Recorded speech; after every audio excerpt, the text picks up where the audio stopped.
Am I on? No. Okay, so I'd like to call the November 30th, 2023 Montecito Board of Architectural Review to order. First item on the agenda is public comment. Is there anybody that would like to address the board on that is not about a specific project today, but something in general, please?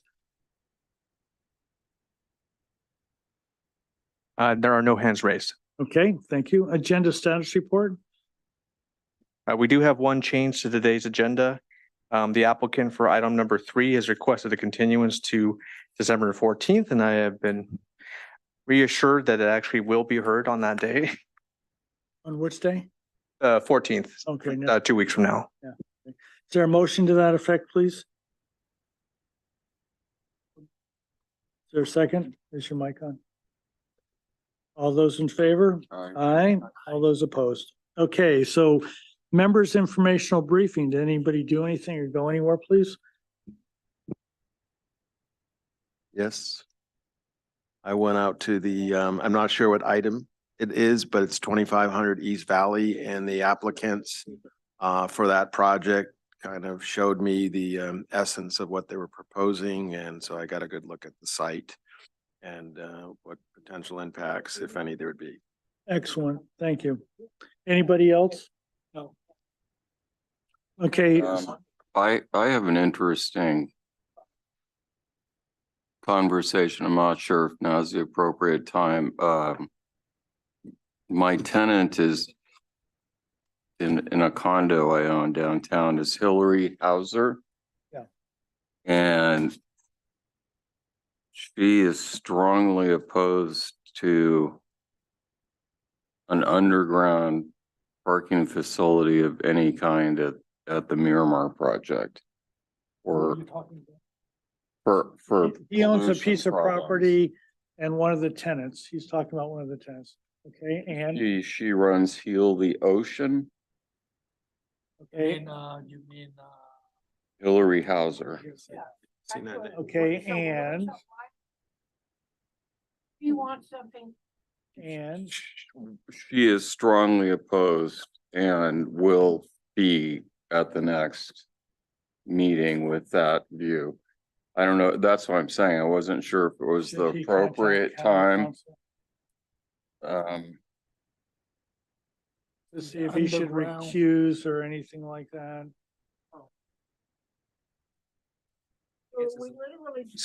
So my guess is it's probably fine, but it's you've been in touch with county council recently, haven't you, about something else? no. No, wouldn't hurt before the next time, but the Miramar's not on the Well, calendar. that's why I was If you could- wondering if there was some sort of a conflict or If something. you could, Dave can help introduce you to the Yeah. county council and then you can chat with them about it. Okay? Yeah. Anybody else, please? It's an interesting issue. Anybody else? Staff update, anybody? Nothing from, I'm not sure if Kimberly has anything.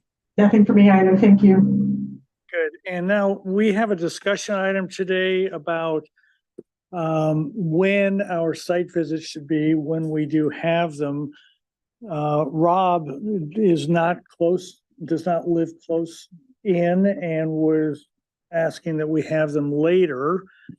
Since Bill and Dave are not here, I solicited their comments, which I have. I will read them verbatim from the email that they sent. But the general idea is, could it work that we move them back around 11 o'clock or something like that? So that it's much easier for Rob to get here. So Rob, do you want to make your case and then we'll just go down and we'll chat about it? Well, I don't, I live in Painted Cave, so it's more difficult for me. It's, these are just my personal agenda of what's happened in my life and taking care of my pets.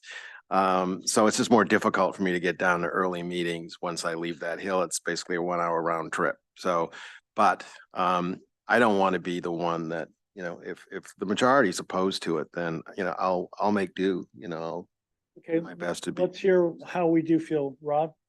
Robert? I don't have a problem with changing it To 11 or so, for okay, 11:30. I know there was some concern about having time for lunch. But Tip, Well, you were the one that wanted it at 9 in the first place. yeah, because it's just down the block. But anyway, I think no later than 11.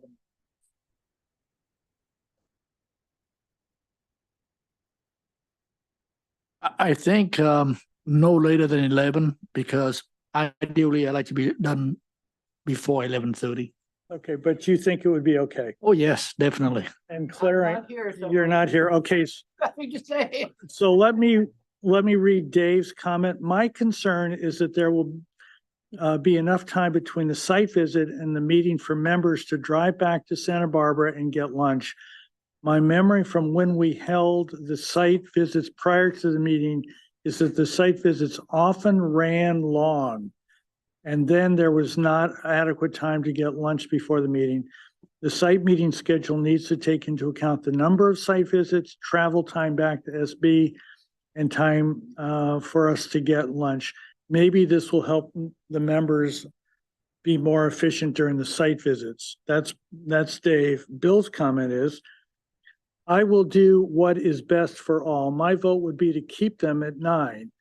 If we have them at 11, I think that they will make more, that will take more of my day. If they are 11 to 12, then it's another hour to get back to the office, but not enough time to accommodate anything. My vote is for keeping them at 9. And mine, I can go either way. So, And if I had something to say about it, because I don't want to, my thing would be to keep it the way it is, keep it at 9. Keep it at 9. so I'm hearing one, And there's no reason, if you look at the bylaws, we don't have to have, we only need a quorum. So with down there, you down there, I mean, he could go to the site visit and it would make it, he could go from 9 to 10 or 11. He doesn't have to be at a given time for the site visit. He can go to the site visit anytime, you know? Mr. Chair, just can I add a couple of Yeah. things? So just a couple of things to consider. So just the first one, just as a response to what Claire just said. So I think that one thing we need to take into consideration also is oftentimes there are access issues, or sometimes the applicant wants to be there. And that's why they, I think, prefer the embargo as a group if possible. And the second thing is, if the MBAR decides that you want to try moving the start time, we could always make it something different if there's more than one, for example. So sometimes you do have 2 or 3. I try not to do 3, but sometimes it's 2. okay, so Rob, you would prefer 11, is that correct? This is preference, Yeah, no, I don't eat lunch, so that okay. 11 works for me. Robert, which is your preference, please? Well, my preference would be 11, and then we get a nice catered lunch here at noon. Bill, I think his preference, I can say, would Yeah. be to keep it at 9. Dave, I think is, I don't know. 9. Tip, what's yours, please? 11 is fine. I have none. Claire, do you want to vote or not? What? Do you want to vote on this or not, please? No, I'm not. Okay, so we have 3 people that would like 9. We have 2 people that would like 11. So let's keep it at 9. And is that okay with everyone? Yeah, thank you for considering. Okay, it. so By all means. is that yeah. okay with Which way everyone? did you vote? I'll vote either one. I have no preference one way or the So other. 5 didn't count you. 5 didn't count me and it didn't count Claire. Okay, so even if we count you, then what would it be? I don't care. I really and truly don't care. Okay, so we're gonna keep it at 9. And if we need to bring it up, if this is not working, let's have this again in Thank you. in a month or 2 or 3 or 4. Also, I think we skipped over the minutes. What? I think we skipped over the minutes. Oh, minutes, thank you. Okay, so minutes, minutes of the 16th, does anybody have anything, please?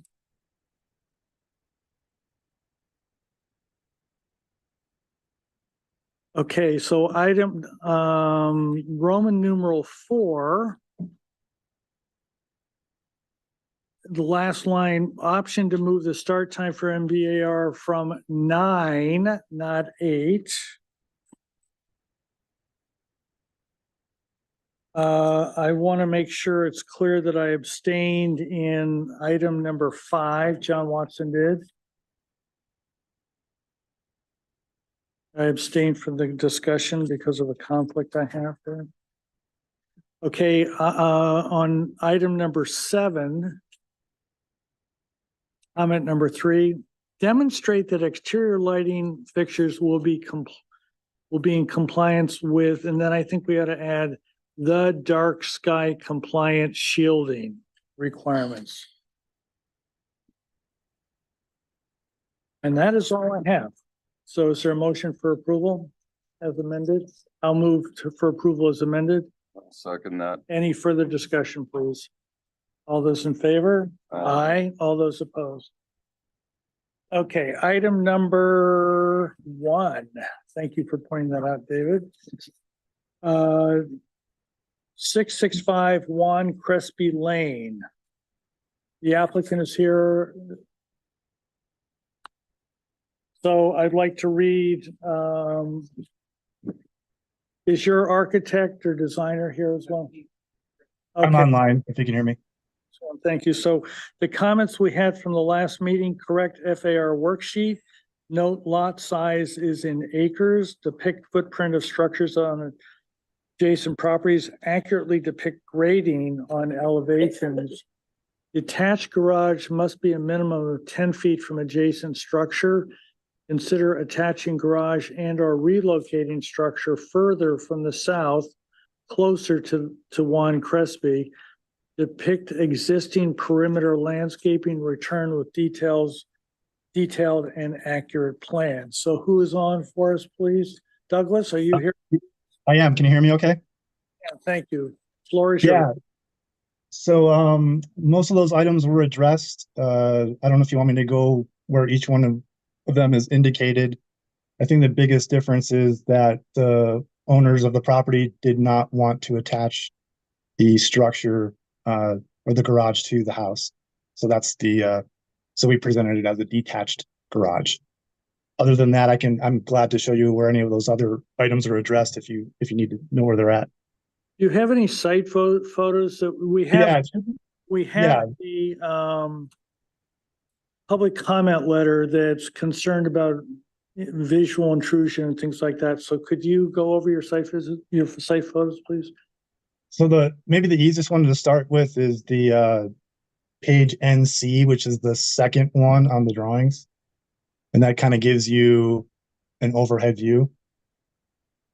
So that'll help a little bit with kind of locating things. Other than that, it might be easier for the owner to tell you which home is which out of the neighboring properties. If you needed to see the neighborhood context of those other videos, I'm sorry, of other photos. Your mic, there's a little bar. There's a bar that, So- okay. what do you want me to identify, Doug? If you needed to show which neighbor house is located compared to the aerial map. Oh, okay, you're talking about the people that are concerned about the Yeah. the visual? I just think there's photos of the neighborhood from the street level. If you wanted to correlate those with the vicinity map. Or if that's something that the board needs. Okay, The person on the left. hang on. I was actually out there yesterday because I did not understand what the concern from the neighbor was. So we're gonna get to this in a minute, but the photos that came across this morning, please, the last set of photos that came across, the last 2. No? Okay, that, Doug, go back one photo. All right, stop right there. That is the trailer there is about 8'6", 8'7" in vertical height. And that's, if you go straight in to where the trailer is, that's where the garage is gonna be. That's where it's proposed to sit. We can't move the garage forward due to the fact that that big tree on the left-hand side, that's gotta be at least 72 inches in diameter, sits right there and the driveway is built around it. If we slide the garage forward towards Juan Crespi, then what happens is we diminish our ingress egress to the point where it's literally not usable. And then what we're trying to do, we want the 10-foot, or well, we prefer 8 foot, but because the code is 10 foot or the ordinance is 10 foot, we have a flat line across there for accessing the backyard between the house and the garage. We want to retain it. We do not want to attach it and block the access to the backyard. Yes. How tall is that hedge, please? The hedge is about 7 feet tall right now, but the trailer is 8'7" as a reference. And then Doug, I think if you go to maybe the previous picture. Yeah. No, it's, Let's see. next one to the left of that, Dave, David. Next one to the left, Over, that one right there. That yeah. Okay, now that's taken from the neighbor's driveway, and I had a request from our not Kimberly, but Kathleen? Kathleen, to photograph from the neighbor's standpoint, looking up towards where the garage will sit. And I don't have, let's see if I can. Right here is the back of the garage. It's in that tree line right there, I guess. And you can see it more blatantly if we go to the pictures from our side of the fence versus their side of the fence. But this tree is up about 18 feet tall, 17 to 18 feet tall. That's higher than the proposed roof line of the garage. There's no, it would be virtually, they would have to go ahead and almost cut the tree down in order, and we own that tree. They would have to cut that tree down in order to see the garage. There's just no way that is visual. So, yeah, in essence, it's a continuation and a heightened elevation for the. Can we go to the side plan, please?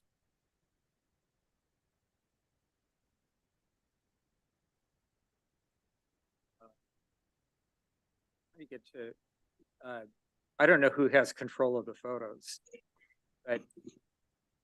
There. Okay, That's existing. okay, so the garage will sit in Next line with page. this, going back to this point right here. And at this point and this point, we're well in excess of minimum side yard setbacks. I think we have, can't read that, but I think it says 20. 7 feet. And then this one is 30-something feet back here. And this is the actual property line right here. This is an easement right here in favor of this property owner, but it's stipulated within the draft of the easement that this setback line does not readjust. It has to do, our setback is still from this point as opposed to the fence line. It's over here. And where's the hedge in relationship to that easement The line? hedge is on please? this blue line. It's here. right, yeah, it's right along there. It's And not. even at here. this point, we have 12.5 feet from here to here. I don't see there any problem with this project at all. We'll get to your comments in a little bit. I know, but I don't know why we're talking about the neighbor. Okay, so, did you want anything else?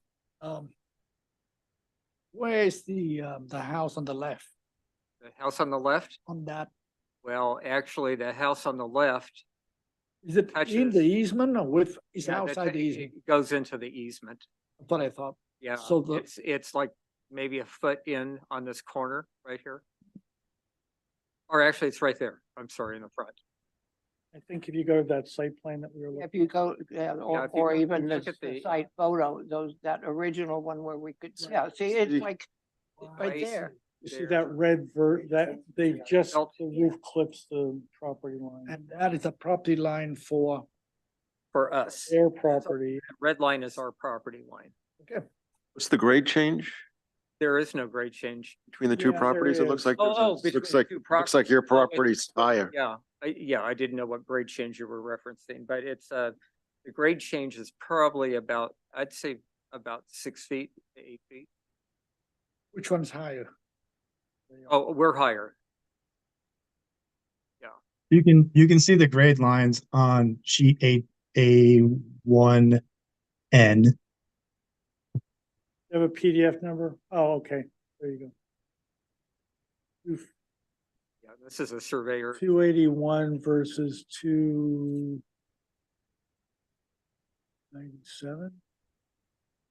281 versus 2, 84 is the edge of the garage. yeah, so it's not that. Yeah, and see, the thing is that it at the street, it's basically level at 281 between the two properties, and then as you move back, it changes as well.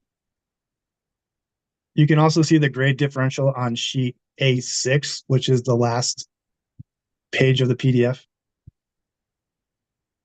Yeah, right. Uh, You can see it on the right lower elevation. for the garage, I think he's talking about the grade differential between the two properties, so Doug, Yeah. But it's showing now on this, which it did not before. correct. Okay, do you understand it? Yeah. Okay, are you done with your presentation or no? We never really got any comments on the addition to the home as well, but Okay, well, um, look at the right elevations, I think. David, next. They're in blue right there.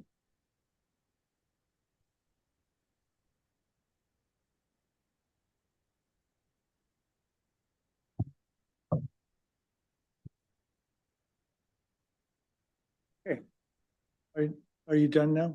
Yeah. Well, We have Yes, questions. We will then have questions. okay, Okay, are you ready? So Claire, do you have any questions, please?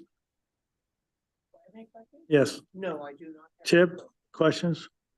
So, I believe you said you lowered the plate for the garage? from last time, Yes. no, I don't believe so. Was the same? Yeah. And what is the plate height for the garage? It's at 9, The 9 feet? correct? Thank you. Robert, questions, please? Can I see the eave detail of the new revised house and garage? I think the closest place to see that would be, I don't know that I have an actual detail yet. The closest one's probably going to be on sheet A6, which would be the section. it's a 0 E. 0. Yeah, so there's So no, there's no, the gutter's intended to be kind of built into that plane. So I just have the fascia shown. If you look at the lower left of the garage section, that's probably the easiest place to see it. can you zoom in on that, David?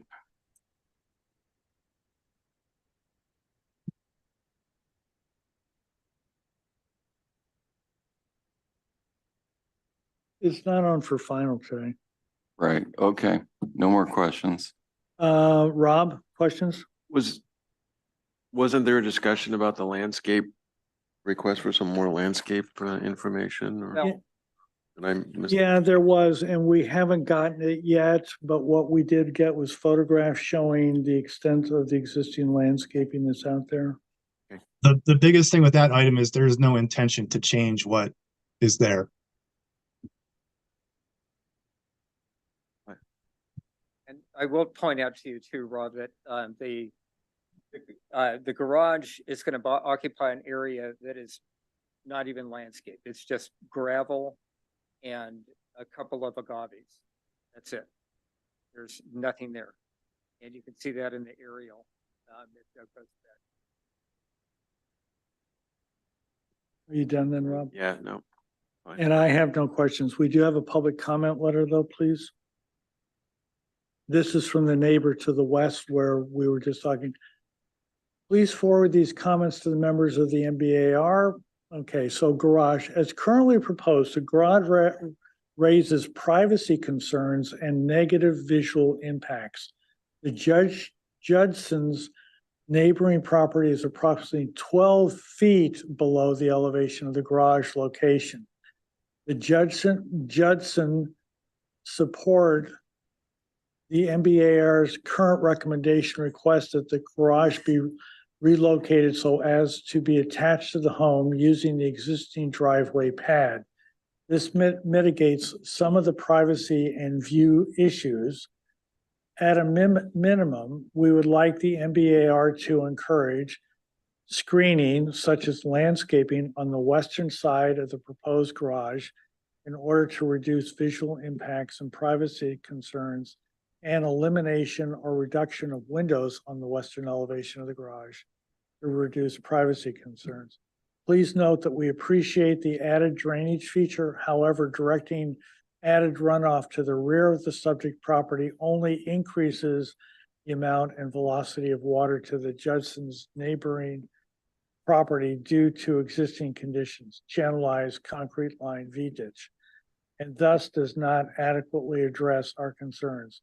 We'd like to request drainage alternately to be directed towards Juan Crespi. Are there any other public comments for this item, please? Item number 1665, Juan Crespi. Mr. Han actually has his hand up. Speak. Yes, sir. You have 3 minutes, please. Are you here? Thank you, board members. Can you hear me? Yes, thank you. Great. Okay. Yes. Chris Hahn, Alan and Kimball representing the Judson's family. And those were my comments that you read.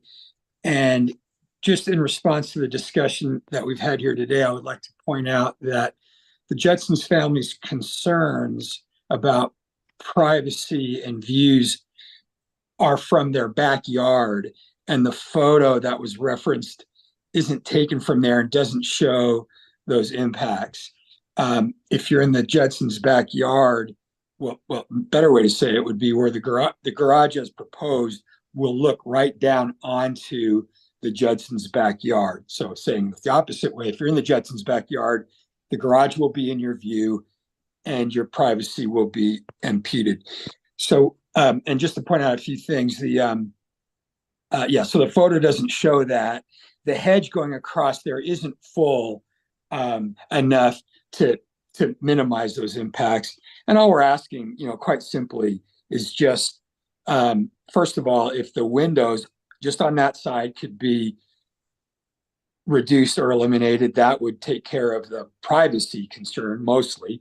And then the other thing, just simple vegetative screening across that elevation of the garage so that it can't look down onto us. And when we look up, we see a green vegetative screen and not the garage. That's all. Very good. Thank you. May I respond to any of that? Quickly, please. Okay. This is not a forum, so please, quickly. If you look at where the cursor is right now, that's the swimming pool area. There's furniture around this area right here. To look line of sight from there out to the garage, you're not going to see the garage because your sight line is out this way. It would probably intersect our pool. They're able to do it, but they can't do it because of the foliage over there. And even Kathleen has actually been out to the site and looked at this. And there isn't 12 vertical feet of difference between some point over here and our property. It simply isn't the case. And we actually went to the point of having a topo done by a licensed surveyor to make sure that we to find out what our height differences would be, if any.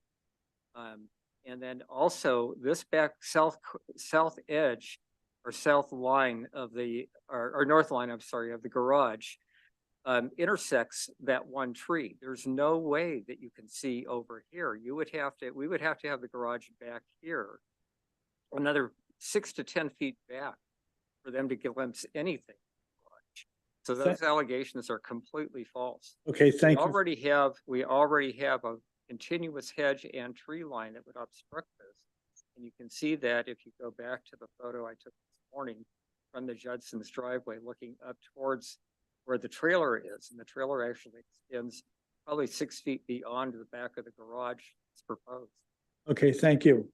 So I'm going to now have the board make their comments. We are on for further concept. What do people think? I'm going to go in that same order. Claire, please. Well, Make sure your mic's on. okay. I think this project is ready to move forward. I realize that the neighbors have their point of view about this, but it complies with all the regulations. It's not, it's not too big, it's not too little, it's way into the property, and given all the photos we've seen, not any, maybe the neighbor will see it, I don't really know, but I think it's ready to move forward for preliminary. Okay, Chip, please. Yes, I do agree with Claire that, I really don't think this has anything to do with the privacy issue at all. It's within their right to build a garage. And I think that this project should come back to the consent board, consent on preliminary final approval. Robert, please. I would agree. I am somewhat concerned about stormwater, and that's why I was asking about the eave detail, and just want to make sure, since this house is 12 feet higher than the Judsons, that there's an engineered plan to direct the stormwater to Juan Crespi or whatever, and make sure it's not going to impact the house I'm sure this, okay, very good. to the other side. Thanks. Rob? That's it. Please. I mean, isn't stormwater required for dealing with the stormwater required for this? So that would happen by the process. I think the geometry of having the Judsons sit lower, just the geometry of the angles and stuff. I think the existing hedge and all that, they're not going to be blocked this structure because you're down lower, and when you look up, I think there's inherent screening that comes with that relationship right there. I don't understand. There was mention that the garage is looking down on the neighborhood. Is there any living space in this garage? Did I miss something?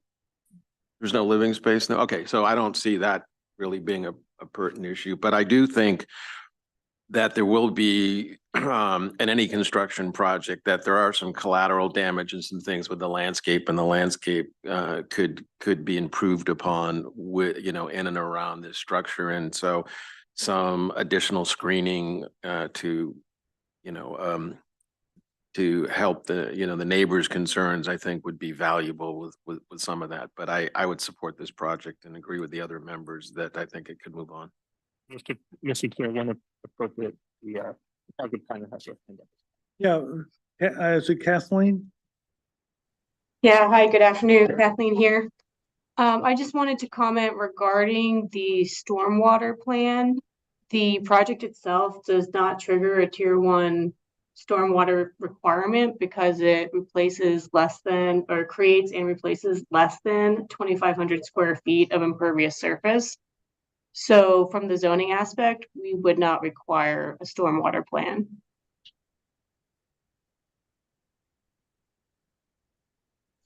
Okay, thank you. Mm-hmm.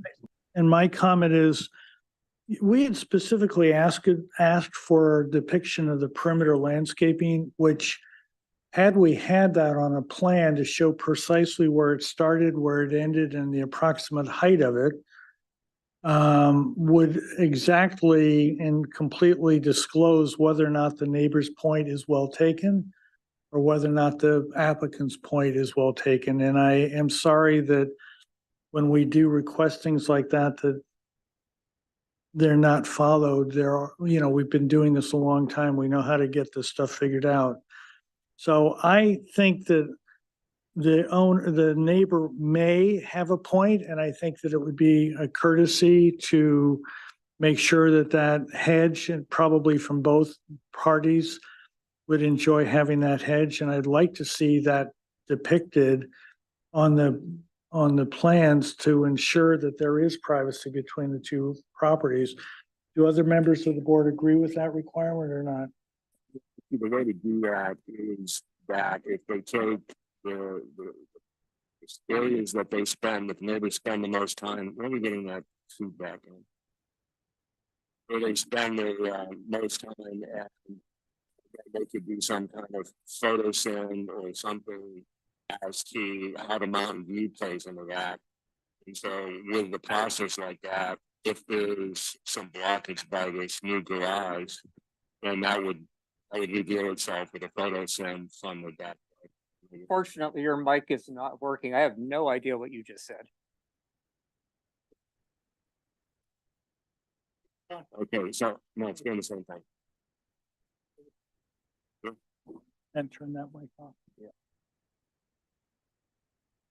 It's the talking from space. That's better. What I was saying is, if the neighbors could do some kind of photo simulation from their primary location in their backyard where they spend all their time, and then kind of look at that mountain view, and if that new garage interferes with that view, then a photo sim study would make that case.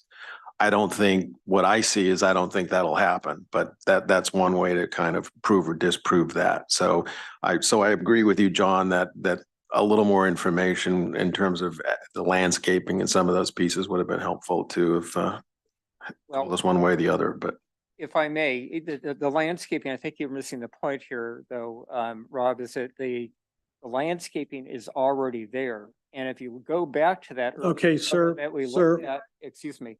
If we go back to that earlier. Excuse me, sir, you're out of turn. The chair has asked you to stop. We asked for that information. You did not provide it. Please provide it the next time. We did. If you go back to one of the last photos that was taken that you saw early on in this whole process, you'll see that there's a defined line where the hedge is and where the tree is that would completely obstruct the garage. And there isn't 12 vertical feet. That's just completely false. Okay, thank you. Okay, so we have no motion here, but does everybody want this to go to consent? Yeah, consent, everybody?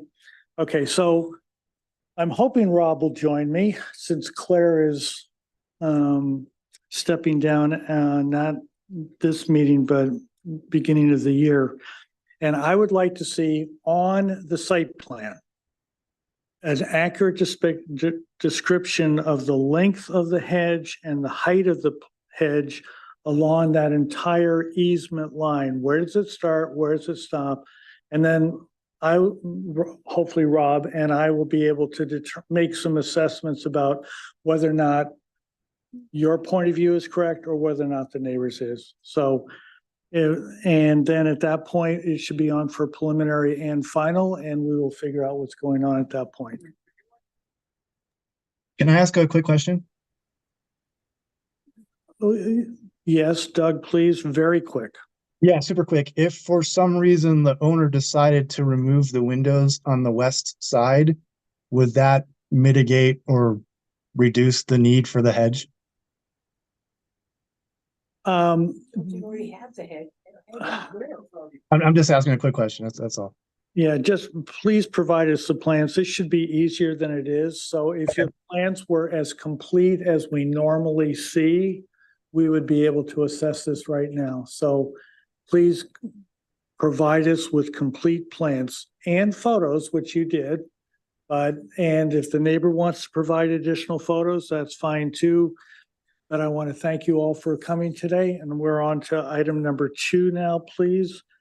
Heidi, are you with us? 327 San Ysidro Road. Yes, good afternoon, Chair, members of the board. Heidi Jones. I'm the planning consultant. Heidi, Before we move on from this, so that the. your mic's not on. architect and the Your owner are- mic's not on. Oops. Oh. Is it exactly what we're proposing, which is it comes back to the board at consent. Yes. So there won't be any other time to actually, and so They can address- make it clear for the owner what it is that is going to happen moving forward. I think they could discuss that with the planner. So she'll be able to explain it. So, okay, Heidi, are you with us, please? I'm here. Good afternoon, Chair, members of the board. Heidi Jones, planning consultant for the subject project. We're happy to be back today with some continued concept review with the hopes to move on and progress the plans to preliminary level. We have our project team here, Tim Campbell and Scott Menzel, who will go over the plan changes and the landscape plan, and we're happy to answer any questions you have. Take it away, Tim. Cool. Before you do that, let me read the comments, please.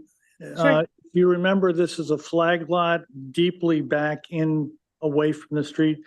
MBAR generally likes architecture and design direction, restudy proportions, restudy height of crawl space and impacts on the massing of the structure, provide architectural details and inspirational images, provide preliminary landscape plan. One member thought story poles might be needed. So is it Tim? It is Tim, yes. How are you guys today? Good. Good afternoon. It's good to see everybody. So we decided to go ahead and render the building fully photorealistically so that we could exhibit best the changes that we made to the building. The last time we were here, we had two-dimensional flat elevations and we didn't have a landscape plan. So we kind of wanted to show you what our vibe was for the feeling of the house and the property once it's built and fully landscaped. So what you're seeing now, and Heidi, who controls the images? Staff will do it, so you can Okay. just verbally direct them. Okay. So what you can see now is a photorealistic rendering of the exterior of the building. We were able to squeeze down the massing of the building and play with the proportions of the building in a way that felt a little bit more consistent with the streamlined modern motif that we're going for. We also adjusted the proportions of the windows and set them deep into the framed openings so that you can see that there is a level of quality that that reads in this style of building by doing so.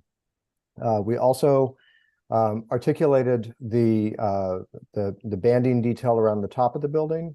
And in an attempt to hunker the building down into the site a little bit more, we stretched out the central portion, which is taller, and then we dropped the exterior portions or the wings that come off of that. So the building kind of climbs up in height as you go towards the center. We took a little bit more than 6 inches out of height, the overall height of the building, and we squeezed the crawl space down from what we had it before. So if we want to go to the next drawing, don't think there's anything here to discuss. Site photos, I don't think there were any comments pertaining to those, so we can go to the next page. Our site plan has not changed significantly, so I think we can skip past this. Dimension demolition plan, and here's our proposed building sitting on the site with our site section references.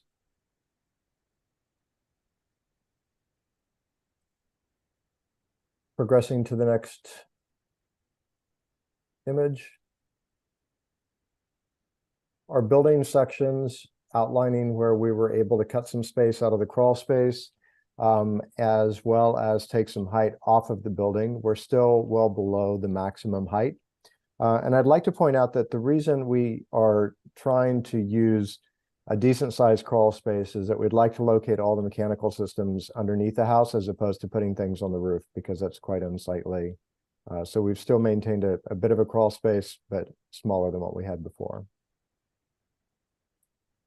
Next page. I don't think there's anything here to review. I think this is just our fire department plan. We're going to go to the next page. Our floor plans have developed a little bit. Again, we're articulating the thickness of the walls so that you can see that the windows are set to the inside of what are mostly, in most cases, 14-inch thick walls. Next page. Roof plan.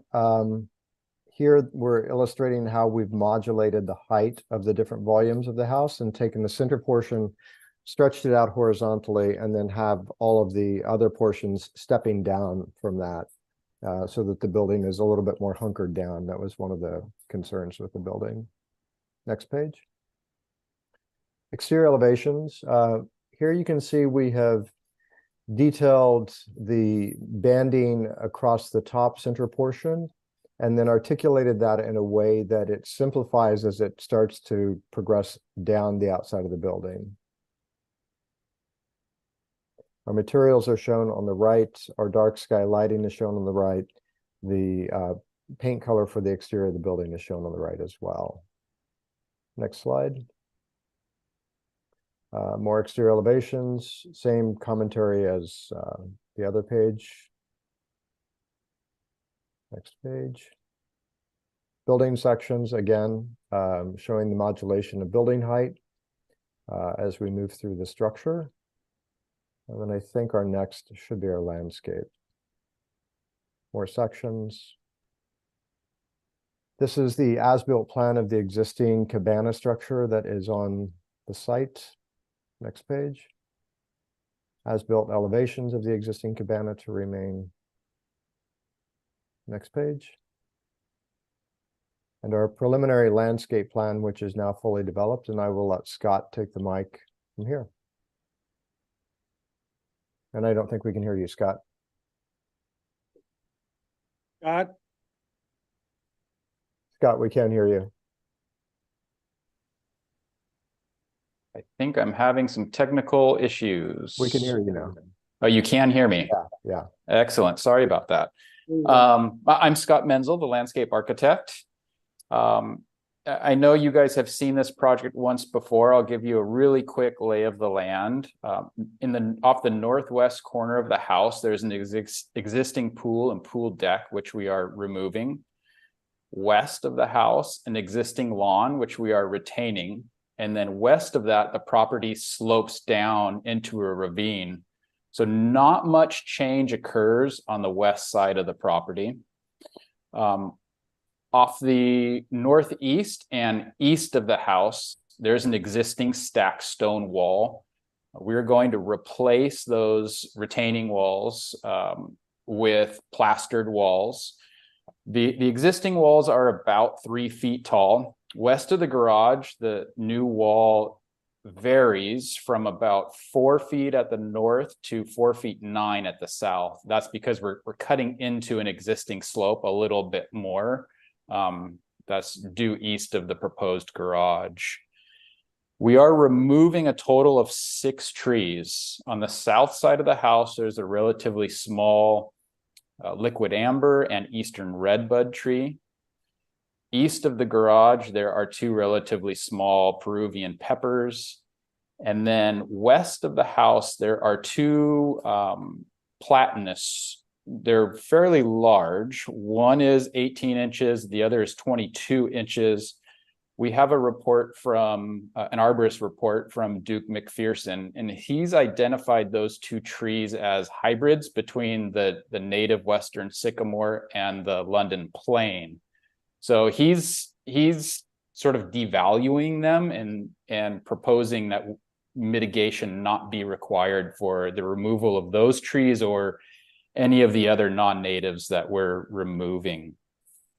New landscaping around the house. I think on the first page, the rendering that Tim provided It is a really good snapshot of what the proposed landscaping is to look like around the house.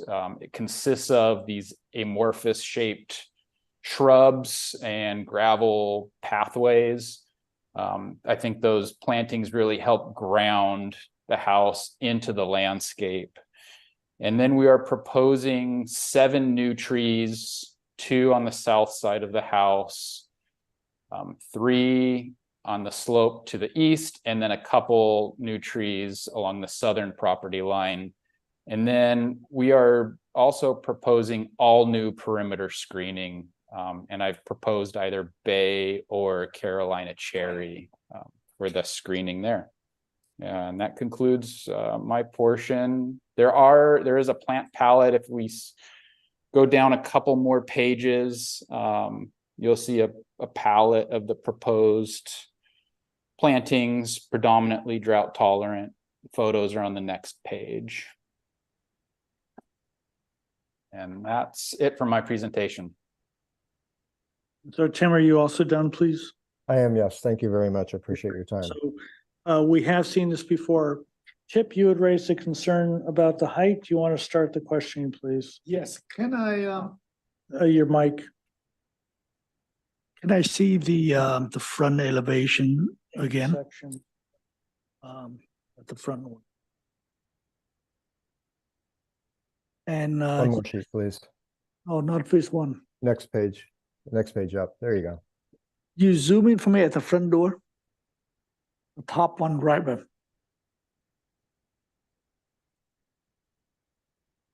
And can you move down just a little bit? Okay, so my question is, okay, I have a couple of questions. Number one, how tall the front door? Our front door, I believe, is a 9-foot door. 12 feet at least? Let me get that for you. Our front door. No, our front door would be closer to a 10-foot door. I'm sorry. It's 11 feet. I was just corrected by my team. And what is the height fall to up to the parapet? The height up to the parapet of the upper parapet? Right above number one. Right above number one. So that central portion projects out and is a little bit lower than the upper parapet. If we shift over to the left, there should be a dimension string that shows us what that height is. So, yeah, a little more, David. Going, David. There you go. So 107 down up to 124. So that's 17 feet Correct. to the, is it the highest? Now, then there's a barrel vault that runs down the length of the building. Yeah, Step back. right. 12 feet. Yeah, 17 feet. So Kip, what we were trying to do with that is to create a vertical element as you enter this courtyard entrance of the building that really delineates the front door of the house, because the house is kind of gracious and quiet, and we really wanted to create this vertical element at the front door to accentuate the entrance to the house and let everything sort of hunker down as you moved out away from that, just so that there's a very clear delineation of the front door. Okay, that's all I have. Thank you, sir. Rob, please, questions? Yes, what's the trying to understand on the palm trees, are those the palm trees you're showing, are those existing, and what is, I guess, how do you feel they kind of, what was the intent of those palm trees? Are they just existing and you're leaving them, or? That's correct. All of the palm trees are existing. They are all Canary Island date palms, fairly large. Could we go to the rendering, the first illustration, or is that? That's first page. So my perception is there's a lot of paving, and then are you saying that as far as the landscaping, that everything is going to be kind of clipped in this kind of everything is going to be sheared and everything's going to be the same color and. That's correct. Everything around the house is essentially going to look like this rendering. And the amount of paving, if I can say, is mainly driven by our fire department hammerhead. That's what's really driving the amount of paving. We'd love to have less, but we've got to fit our fire department turnaround in there. And aside from the driveway, well, the driveway is gravel chip seal. Everywhere else, except for landings directly against the house, we're using permeable gravel. So it's predominantly permeable except for the driveway. How do you so you have class 2 base underneath, or what stabilizes it for fire department concerns? I'd have to verify Montecito fire standards, but it's either asphalt with the chip seal on top, or it's a fairly significant class 2 base. Okay, which isn't permeable, but the other thing that's throwing me off is the one elevation with that guy in front of it. Looks like everything reads like it's massive, like the door is massive, or the guy's maybe, you know, the scale of that is he's really short. I don't know which one it is. He's actually a little short of a guy. And so what's the question in that? That was a comment. It was kind of well, I was asking if that was correct because it caught my eye. So yeah, our man's a little vertically challenged, I have to say. We did play with the massing of the house to bring it down from what we had it before. But the client is importantly an art collector, and they want the volume interior to show a serious contemporary art collection.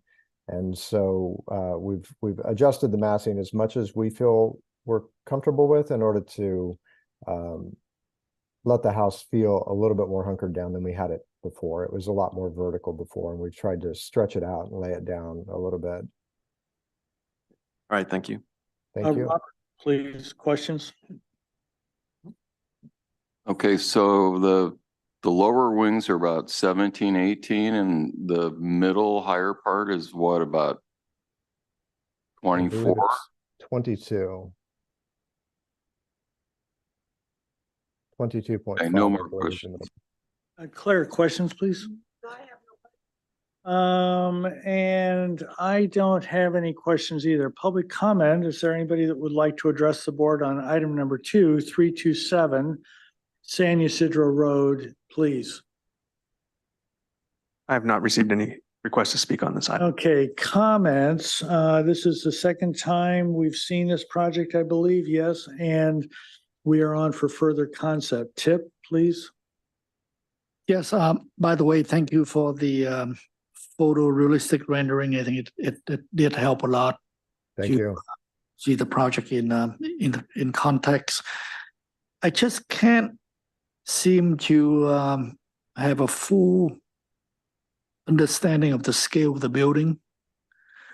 I almost feel that maybe the people you put in the model is way too short, like only 4 foot tall, but about 5 to 6 feet. My perception is that the proportion of the building is a little bit out of proportion. It's more to me like an Art Deco building, and it's go up to 24 feet high, which is you can consider it as a 2-story house. Because sometimes, you know, on the coastal zone or in Montecito, the height is 25 feet. And that allows you to build a 2-story house. So here you have a 1-story house at 24 feet max in the middle. It's pretty much scale with a 2-story house. And because of that, I feel that I think the house is probably, if I had to put a number in it, it's probably about 3 feet too tall. How many? 3. Thank you. Rob, please, comments? Yeah, I'm reacting. I find the house and the windows and the door looks massive to me. It needs to feel like it needs to be kind of more human scaled. And then, I mean, I don't, with all due respect, I don't want to kind of interfere with somebody's artistic kind of direction on there, but I'm a little, I guess I struggle with, like, when I look at the landscaping and I see kind of a bunch of balls, clip balls, and they're all the same color, and I don't see kind of some structure and grounding of the landscape that I guess that I've seen before and that I find successful, but I don't want to interfere. If that's something you feel very strongly about, then be my guest. I struggle with that approach, I guess.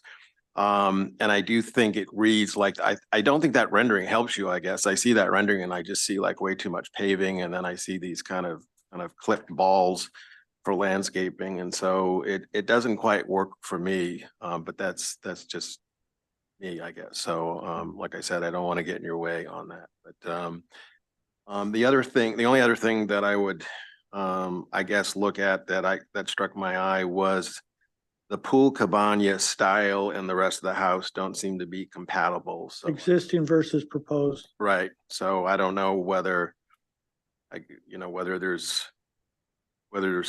would be nice to make them more compatible, but if it's not required, it's not required. So anyways, those are my comments. So thank you. Robert, please, comments?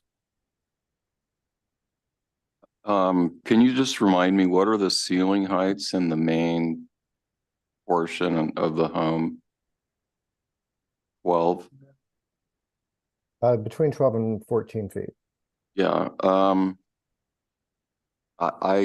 I like this project. I think the massing is good. I like the taller portion in the middle. The modern style, that it almost depends on these vertically oriented doors and windows, and I understand the whole concept of displaying art. So I support this project.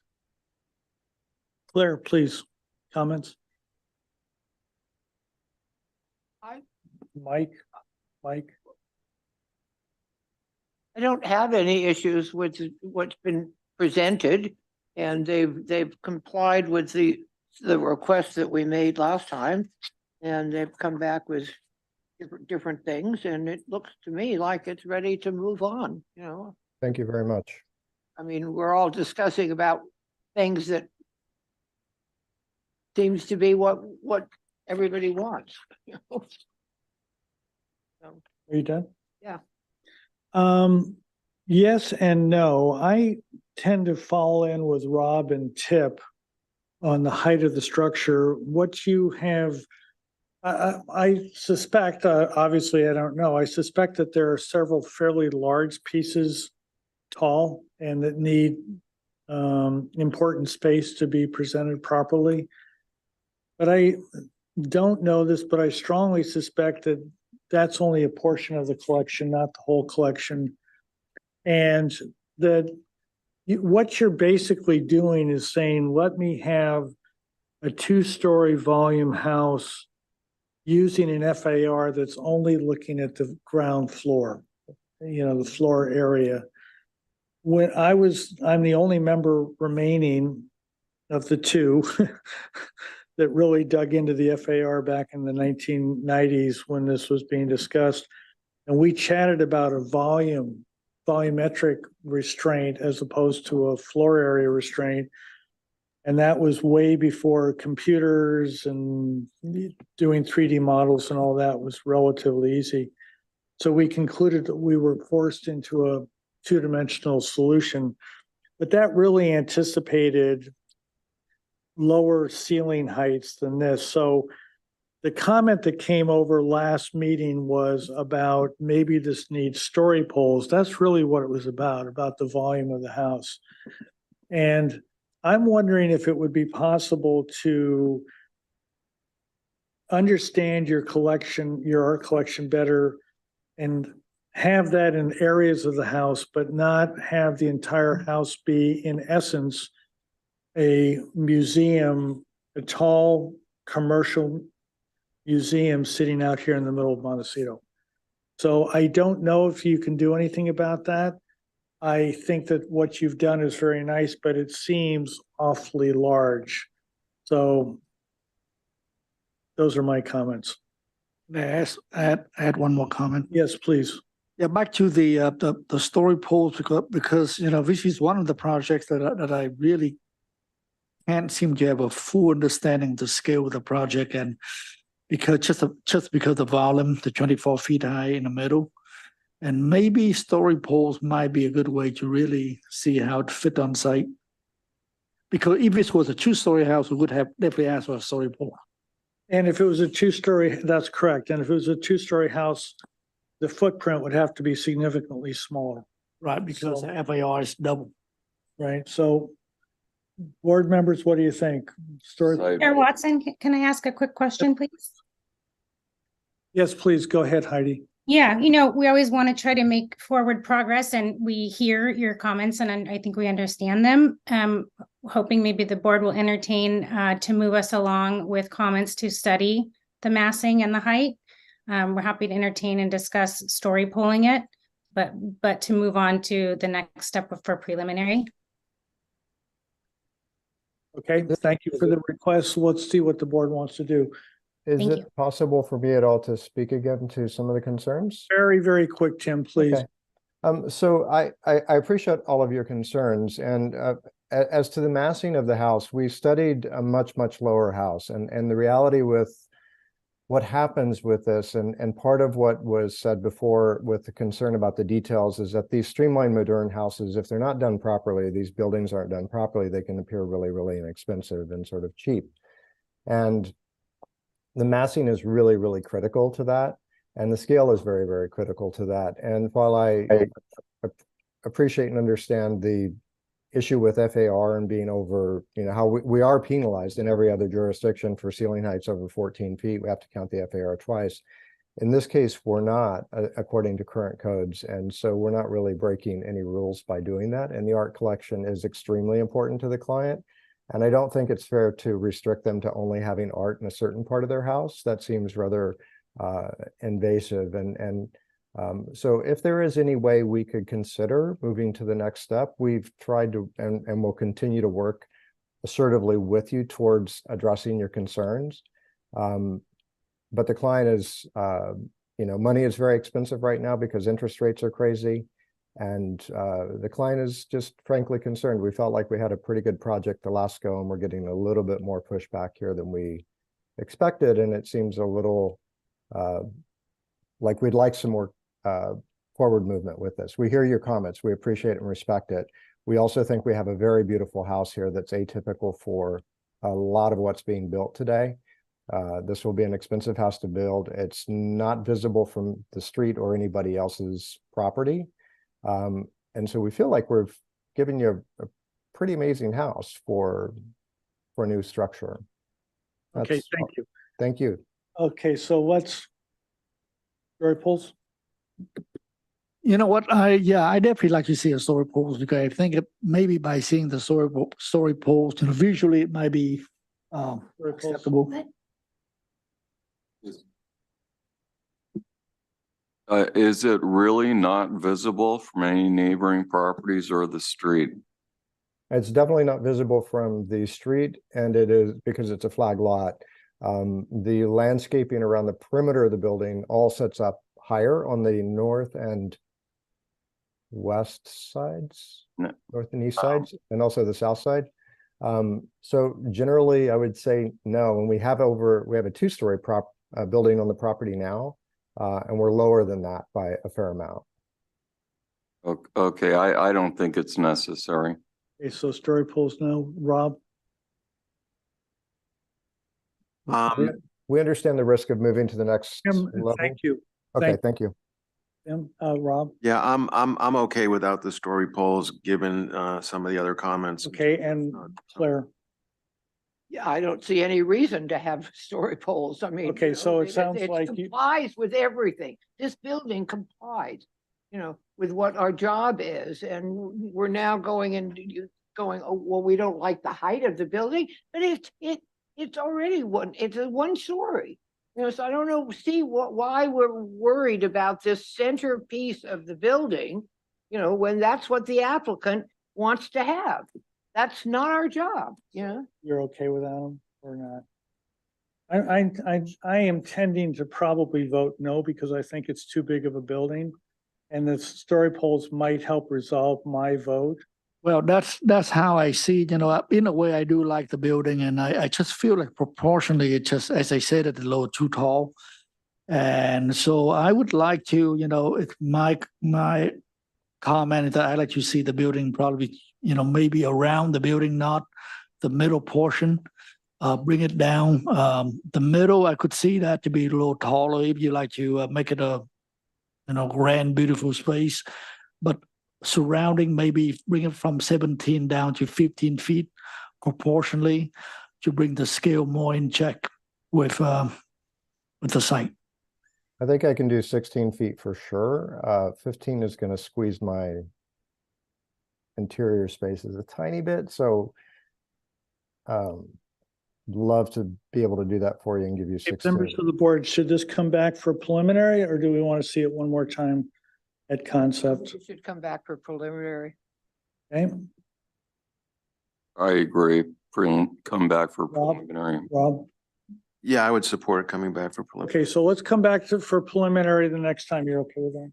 Thank you very much. I really I appreciate think it. that, yeah, go ahead and come back for preliminary approval. But as I mentioned, I do have the concern of the height, and I might vote for or against the project at the next meeting.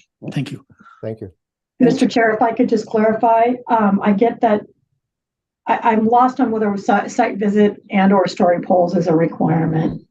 That is, request. the board has chosen not to do either at this point.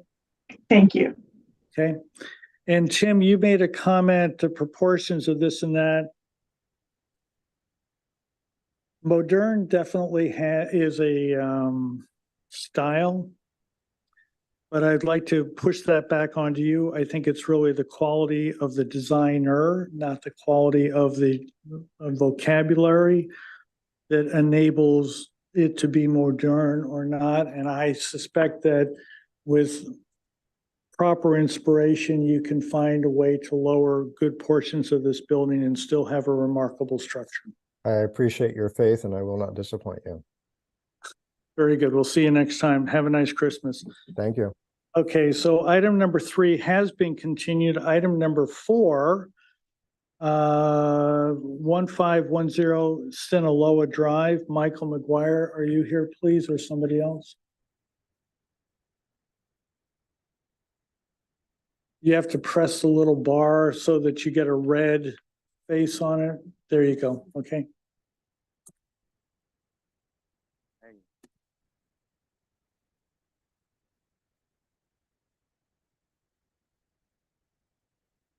Oh, okay. So this is our 1510 Sinaloa Drive, single family residence. Some of you guys seen it before, so some haven't. So I'm gonna go through it really quickly.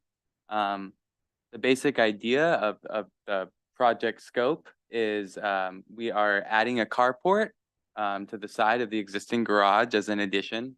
And we are proposing some fencing in the front of the yard. We also have a pool in the backyard that we're proposing. Everything is within the property line and the existing footprint. There was a little bit of FAR calculations that we fixed this morning with Tatiana, our planner. So, oh, sorry, don't click. Sorry. So if we zoom in onto the FAR chart. Members of the board, I'll report that it's less than what it's well within the guidelines. You don't have to get into the weeds on that. Okay. Then we can go to the next page. And that'll show our proposed and our existing site plan. Oh, sorry, one page after. This is the existing survey. Oh, there's going to be a few pages before the site plan. There. Oh, here we go. Okay. You can see on the left is our existing plan, and on the right is our proposed plan. If we could zoom in onto the proposed plan, great. So you can see we are adding a pool in the backyard. Originally, we did have a shade structure back there. However, it crept into the setback. And so we decided just for usability that it was no longer important to the owner. So we took that out. Also, there were some comments last time about the existing sports court. It did travel into the setbacks. We did some studying with planning and found that we couldn't find evidence of it there long enough to say that it was as built or existing. So we're proposing to shorten it back so that it now falls within the existing setbacks. So no longer be usable for, I guess, tennis is what it was for. Now it's a basketball mainly, but no longer a sports court. So it's no longer 1,000 square feet. So it no longer falls into planning distinction. If you go down further to the front of the property along Sinaloa Road, that's where the majority of our work is being done.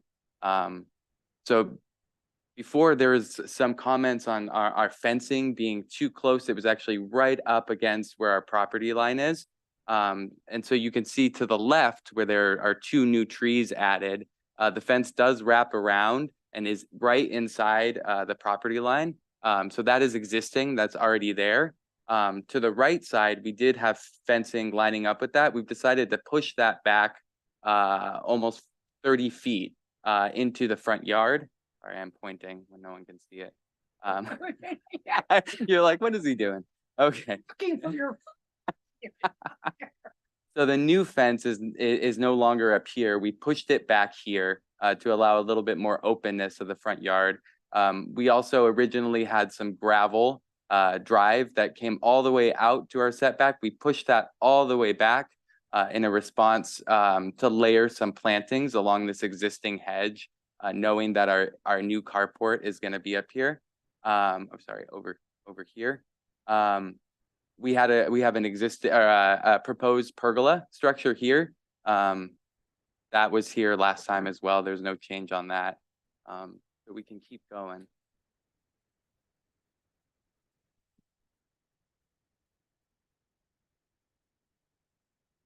This is just a zoomed in version showing that carport, the garage, existing garage, and the pergola structure on the right, and keep going. And did you move the entry gate back, please? He did, yes.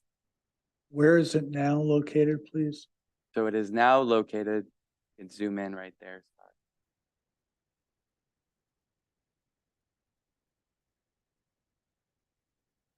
So the entry gate is now up here. And these columns changed. They were, last time we had them proposed as 6-foot columns. We've now changed them to 4-foot columns with open, almost like open wood fencing in between so you can see through it. And was there a gate for the automobile on the previous plan? Yes, before there was a gate going all the way across here. What we've decided to do is keep the existing fence that's here right now, but open up this portion of it for a 14-foot gate so that the owners would turn into their property and into the carport as far away from the street as possible, allowing us to layer some planting here and also remove some of the gravel that we had there that was non-pervious. Thank you. If we keep going to the elevation, I think that'll help a little bit.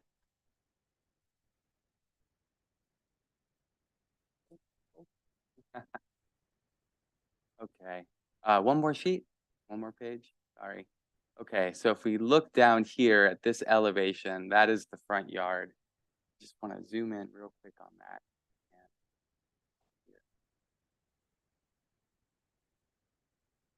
Alrighty, so this is the new fence that we're proposing, moving back from where the property line was, back here.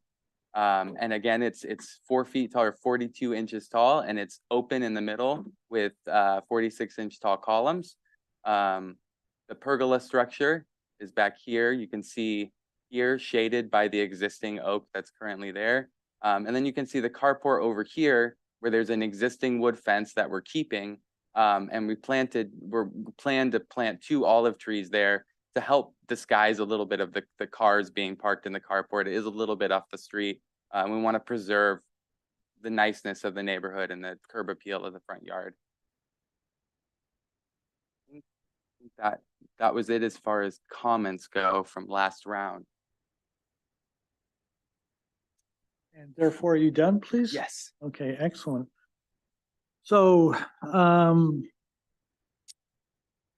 Robert, questions, please?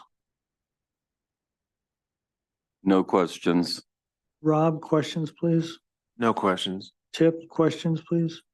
No questions. Claire, questions, please? Is the paving as it's described, is it just, Mike, thank you. it, as it's shown, it looks like brick paving and then it stops. Is that gonna always be like that, or now that you're moving up, are you gonna repave that driveway so it's consistent on both sides of the drawing? Yeah. Whatever. We did a render study of the landscape. I think it is one before this page. If you want to go there, that I didn't. Maybe one more.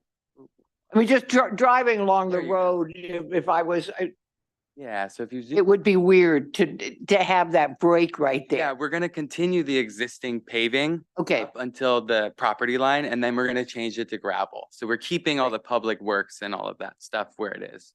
okay, that's my question. Can we go to page PDF 12, please? Okay, this is the lighting plan, which was not discussed. So can we zoom in towards the bottom of that sheet, please? And they've done a nice job of highlighting everything, so it's fairly easy for us to see.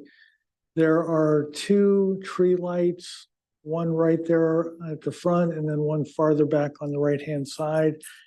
I believe those are the only 2 tree lights and everything else is a path light, right? Correct. So we tend to want things to be a little dark. Would it be possible to eliminate one of those or maybe both, or do you feel that those are critical for your design, please? I think if we can replace them with a path light in that location, just to make sure we still have the light on the floor, I think that would be okay with the owners. Okay, very good. So that's all of my questions. So public comment. Is there anybody that would like to address the board on item number 4, 1510 Sinaloa Drive, please? No request to speak. Okay, comments. We are on for preliminary today, and we'll go back to the same order. Robert, please. I think it's definitely improved as far as obviously the gate being moved to the side. I hope it's functional. And in general, I support the project. I think it's ready for preliminary. Rob, please, comments? More of a question. I'm trying to understand the mounding out front, what we're doing there. Okay, so in the back, we have a pool that is half above ground, half below. It's traveling with the lot. And there is a request last time to try not to truck out any dirt if we can.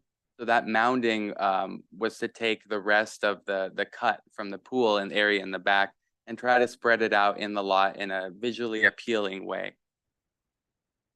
Okay. And then as far as the lighting goes, the one thing that I think, and I think John was alluding to this, is that I believe that you have a lot of lights, and if they were kind of located in some cases where you create kind of more of a hierarchy, I see some, and maybe they're just path lights, but way out on the perimeter of the lawn.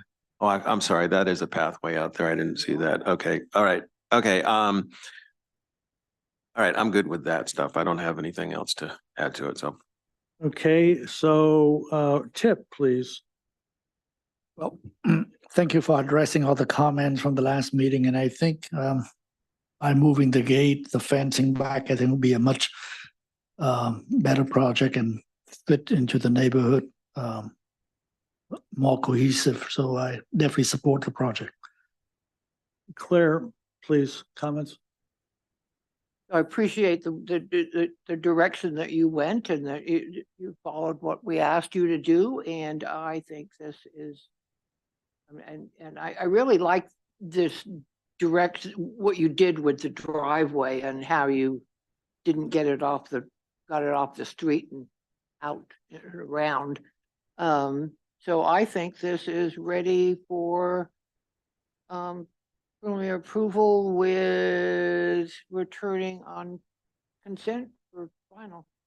And to that end, I'd like to, first of all, compliment you on your willingness to respond, and then also the quality of your response. I think you did quite a nice job of coming up with a solution to that. And to that end, I'd like to move for preliminary approval as submitted, with the exception that the tree lights will become pathway lights. Is there a second to that, please? Second. Is there any further discussion, please? All those in favor? Aye. And back on consent, Kimberly. Okay, Thank you so much. thank you. We'll see you. Probably, unless you're really, really quick. Maybe we'll see you in 2 weeks, but I doubt it. So we'll see, you know, have a chat with Titania. Okay, item number 5. Eva, are you here with us? I am. I'm on Zoom because I'm very sick still. So let me read. I'm here.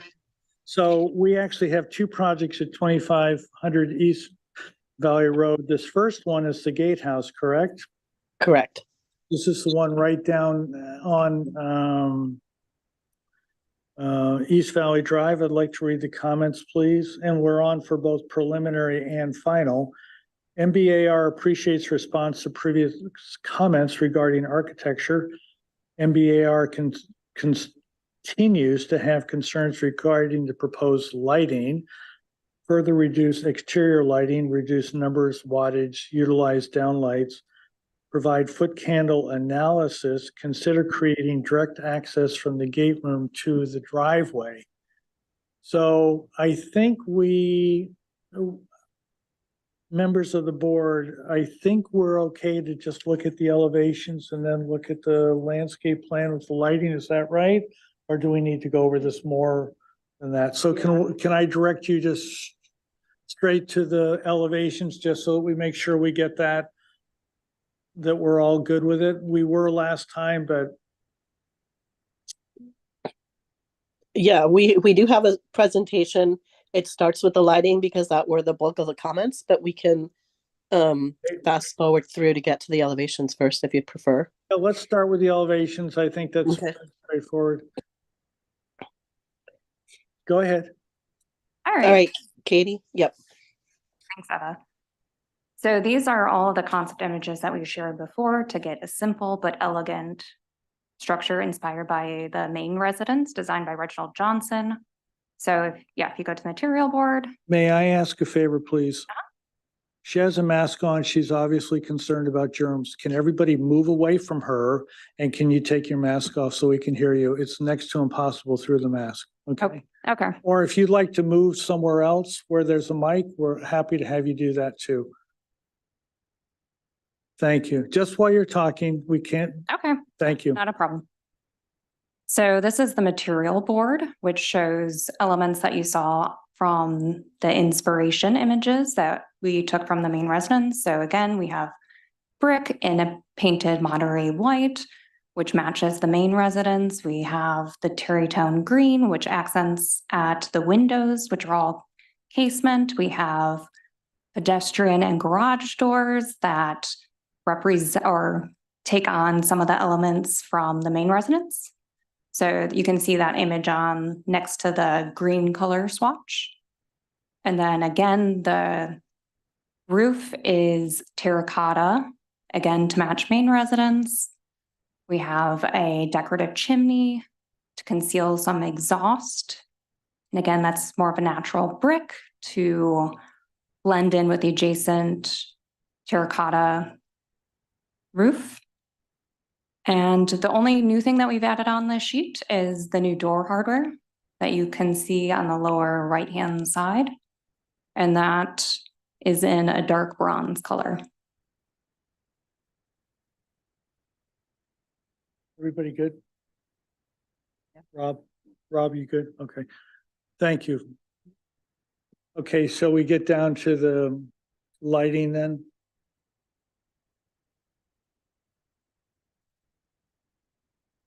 When did the photometrics show up? I didn't see them in my packet. Now, I might have missed it, but The photometrics have been in since we submitted this packet about 2 weeks ago. so what was that again, please? They were in the original packet we submitted 2 weeks ago. Okay, very good. Please go ahead. All right, so we have Teal from the lighting company, and she's going to do the lighting presentation.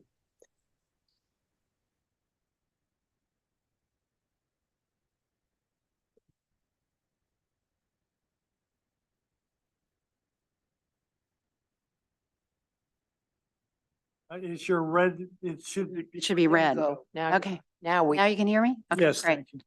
I'm Teal Brogdon with Horton Lease Brogdon Lighting Design. I'm pleased to be here representing the owner and the design team to discuss lighting. And I have to say that lighting and and darkness both are near and dear to us as designers of the luminous environment. So we understand your concern. And I believe, as you can see, we've attempted to be responsive to your concerns in the resubmittals that we've done. So I'd like to give you some overall information to put our lighting design in context. We are looking to balance architectural and environmental concerns with visibility and safety concerns. With regard to lighting, it's an interesting conversation because in the daytime, we can all see in 10,000 foot candles, and at night we can see in 1 foot candle. And so we're talking about the nuances of light levels at 1 foot candle and below in this very dark adapted environment. In the gatehouse area, this is an area where people will arrive at the property for the first time. So we need to provide sufficient lighting so that people can find the entryway and then navigate through the entryway through a security sequence. The light levels in and around the gatehouse are averaging just over half a foot candle, with the maximum light level being 2.5 foot candles when the lights are all on at full in a security setting. Under normal operations, the light levels are averaging at a little over 0.2 foot candles, and the maximum is 1.5 foot candles. In a typical setting, when we're talking about light levels, emergency egress codes around the country mandate 1 foot candle as an average and 0.2 foot candles as a minimum as a benchmark for visibility. So in this setting, we have now reduced the light levels to 0.2 foot candles at a minimum in this area, and we feel that reducing it further than that would be taking us into a zone where we're no longer providing the appropriate safety and security for those arriving at the property and those tasked with the responsibility of managing the safety of people both within the property and moving through the arrival process at the property. You have the foot candle study? We do. Yeah, Is it it's down here. farther? Yes, so let's go. I would like to point out, if we can zoom into the lower right-hand corner, I just want to take you through information that's held in that chart. And what you can see in that chart is that we have reduced the quantity of the luminaires on site, in some cases from as much as 30 down to 12. We've also reduced the wattage in most cases. So again, we've responded a couple of times to give you further and further reduced light levels, but now I'm happy to take you to the photometrics.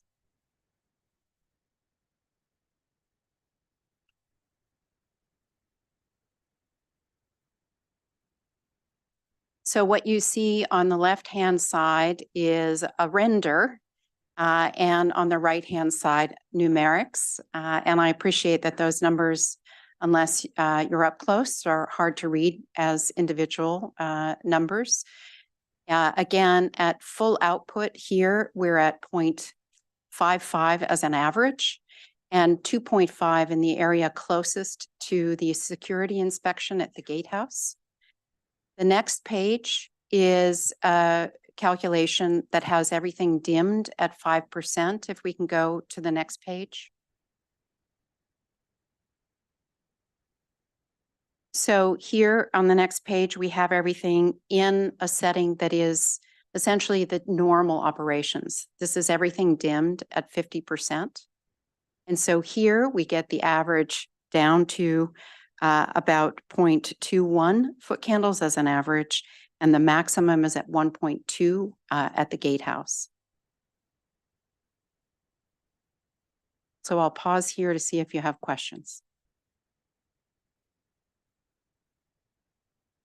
Are you done then, please, at least at this point, and then we could ask questions? Yes, and we have additional information where we have elevations that if you'd like me to take you through that with regard. If it's to where about the lighting, please go ahead and finish your presentation. All right.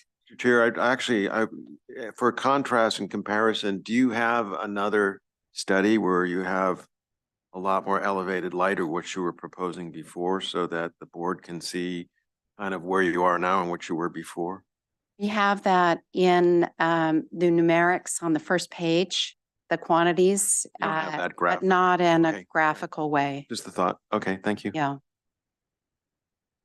If we can go back a couple of pages, let's just start at the beginning and make sure we cover. So on this page, you can see that there are luminaires mounted in oak trees at the entryway outside of the gate. We've located them in those locations outside of the gate, aiming towards the gate so that we're not aiming towards the roadway, so that the brightness of the source itself is directed away from neighboring properties and the roadway. It also helps illuminate the drive path and a little bit of the wall that you're approaching and the gate itself. We have two decorative luminaires on pilasters on either side of the gate. They're more for just a soft glow.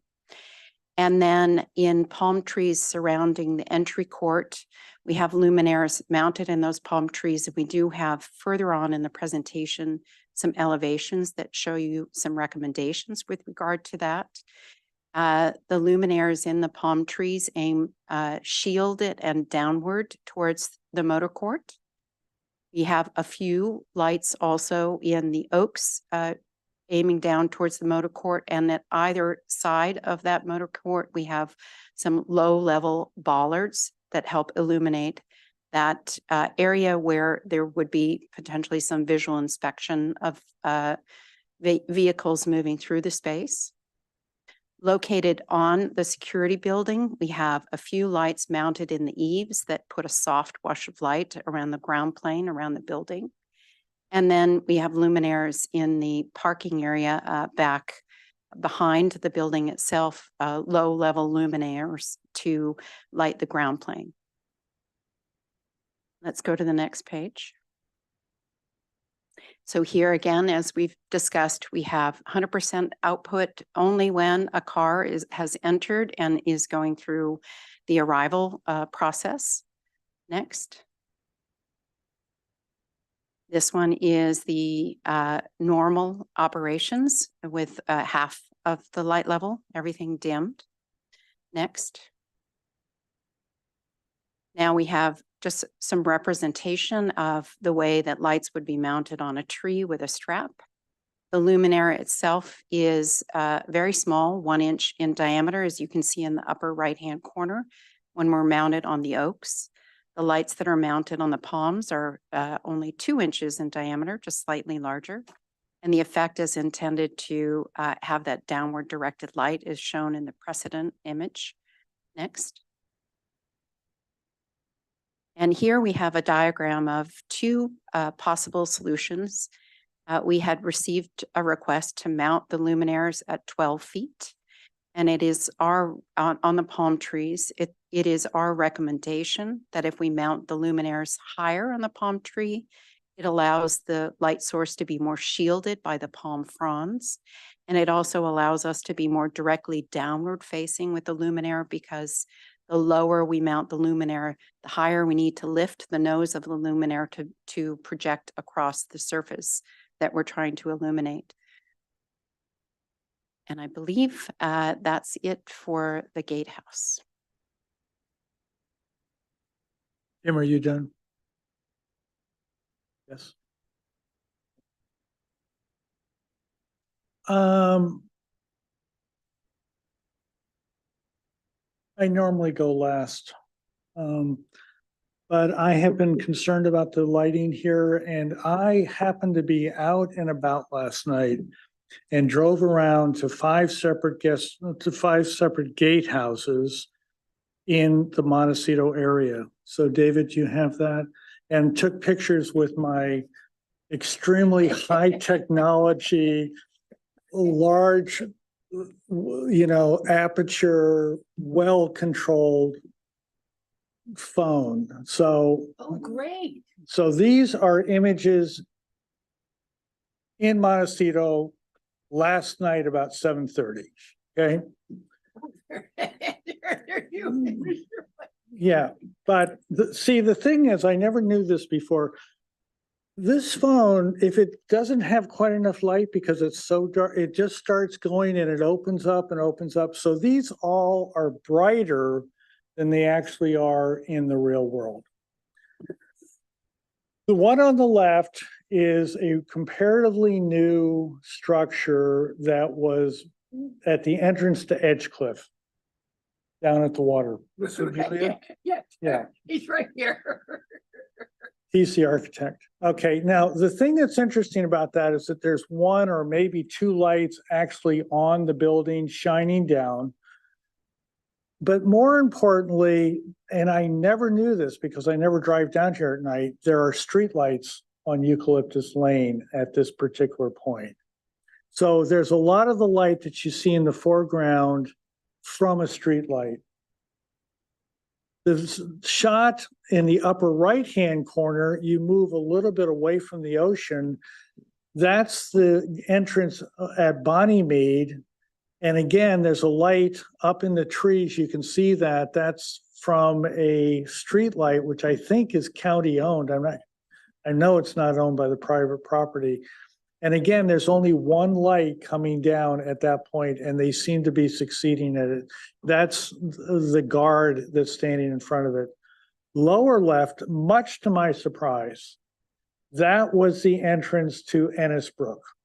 And you'll notice that it's got this really huge red glow in the middle of that photograph.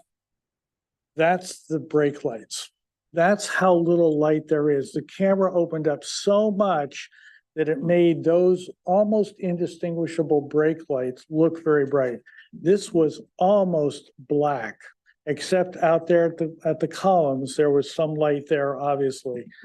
Extremely dark, and they had lights. They had 4 lights mounted on the building that were maybe dark sky compliant, but I kind of doubt it. It was a long time ago. And that's what we get. Lower right-hand corner is Burnham Wood. Those are tennis court lights. They have lights around the eaves. They have lights shining up. This looked like it belonged down in Santa Monica. I was shocked at how much light there was there, but that's in the real world in Montecito last night. And the one in the middle, there's a fairly large estate right near the tennis courts off of East Valley Road. Yes, you know exactly where it is. So we're not going to say anything more about it than that. So this, I think, is probably about as close, like large estate, multiple walls, landscaping around it, higher end, single property, as opposed to Burnham Wood or Ennisbrook or Edgecliff or Bonnymead. So it's a single property being served by this entrance. And they're both very large properties, your property and this one. Yours is bigger, but, and that's what they had. And again, I was sorry when I got back home and took a look at this because this is showing more light than what my eyes saw when I was out there last night. This was fairly dark. I think that this is where we want to go. This is where I want to go in terms of this. It seems to be working for them, and I don't know how much light they have. I tend not to walk on people's property. Actually, the guy in the lower left-hand corner started coming at me as I was taking the photograph. So I jumped in my car and took off. But this photograph here, in the middle, I think is where we want to be going. And what it had was several lights, or maybe one light at the house itself and a little on the other side. Unfortunately, it had some lights going up into the trees, both in the back and then in the foreground, which I think are unnecessary. But to me, I don't have exact light levels. I don't have exact fixtures. I don't have counts, but that's where I think we want to go. And I just wanted to make sure that the board saw the full spectrum of what we have available out there. So, And John, I just curious with Burnham Wood, I think that the right, lower right. lower right, That's yeah, the entrance building to Burnham Wood. off of East Valley, yeah, Yeah, I mean, that's where you pull in and yeah. they tell you to go in or don't open the gate. Those two posts right there, those are freestanding posts with lights on top of them? Those are tennis court lights or something similar to it. I don't believe they were ever permitted. Yeah, well, yeah, that's why I'm curious, but given that I've worked at Burnham Wood for the last 50 years or off, on and off, different times, I was surprised to see that because I've never noticed those lights before. That's the question. Well, there's no tennis court there. No, It's just no. that You're saying they're No, intended for tennis court. no, those are lights that when you go and you buy a tennis court and you want lights on them, you buy that fixture. Yeah, But- those are just posts. I mean, this was a huge amount of light. Yeah, I I mean, they mean- light up from what I can see from the photo, they're intended to light up that entrance with the guy that sits in that room every night. I didn't think about it last night, but it was kind of like the landing spot in the movie E.T. You know, I mean, it was, your property is just down farther than that. Black, this thing. So anyway, okay, so you guys are done. I wanted to have this in the discussion. So questions, Claire, please. Oh, okay, my question is it Mike. the fixture that goes on the gate is what I would like to see.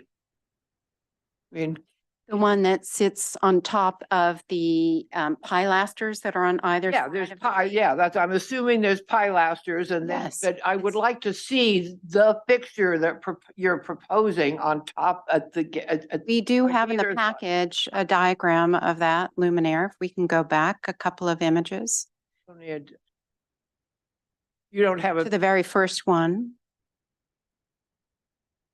Oops. The first one that has lighting. Up or down? There we go. Yeah. Do you see the lantern at the bottom Obviously, there? And they're red in this.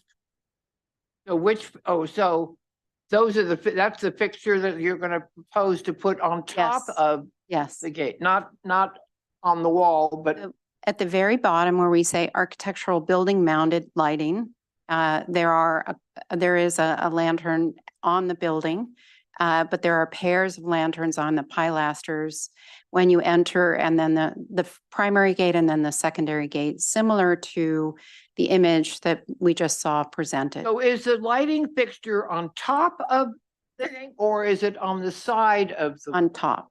It's on top. Yes. So it's one of these fixtures right here on the top. Yes. Okay, that was my question. Is that it? Is that it? Well, I might have more, but I'm. Robert, Somebody else. questions, please? Why?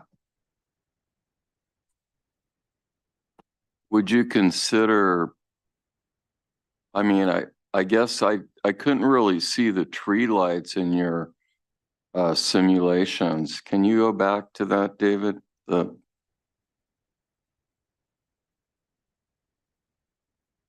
So where are the tree lights again in that? They're around the edge. Essentially what they're mounted in the tree shining downwards. So Is that what why you we're see not is the seeing effect them? of the light on the ground plane.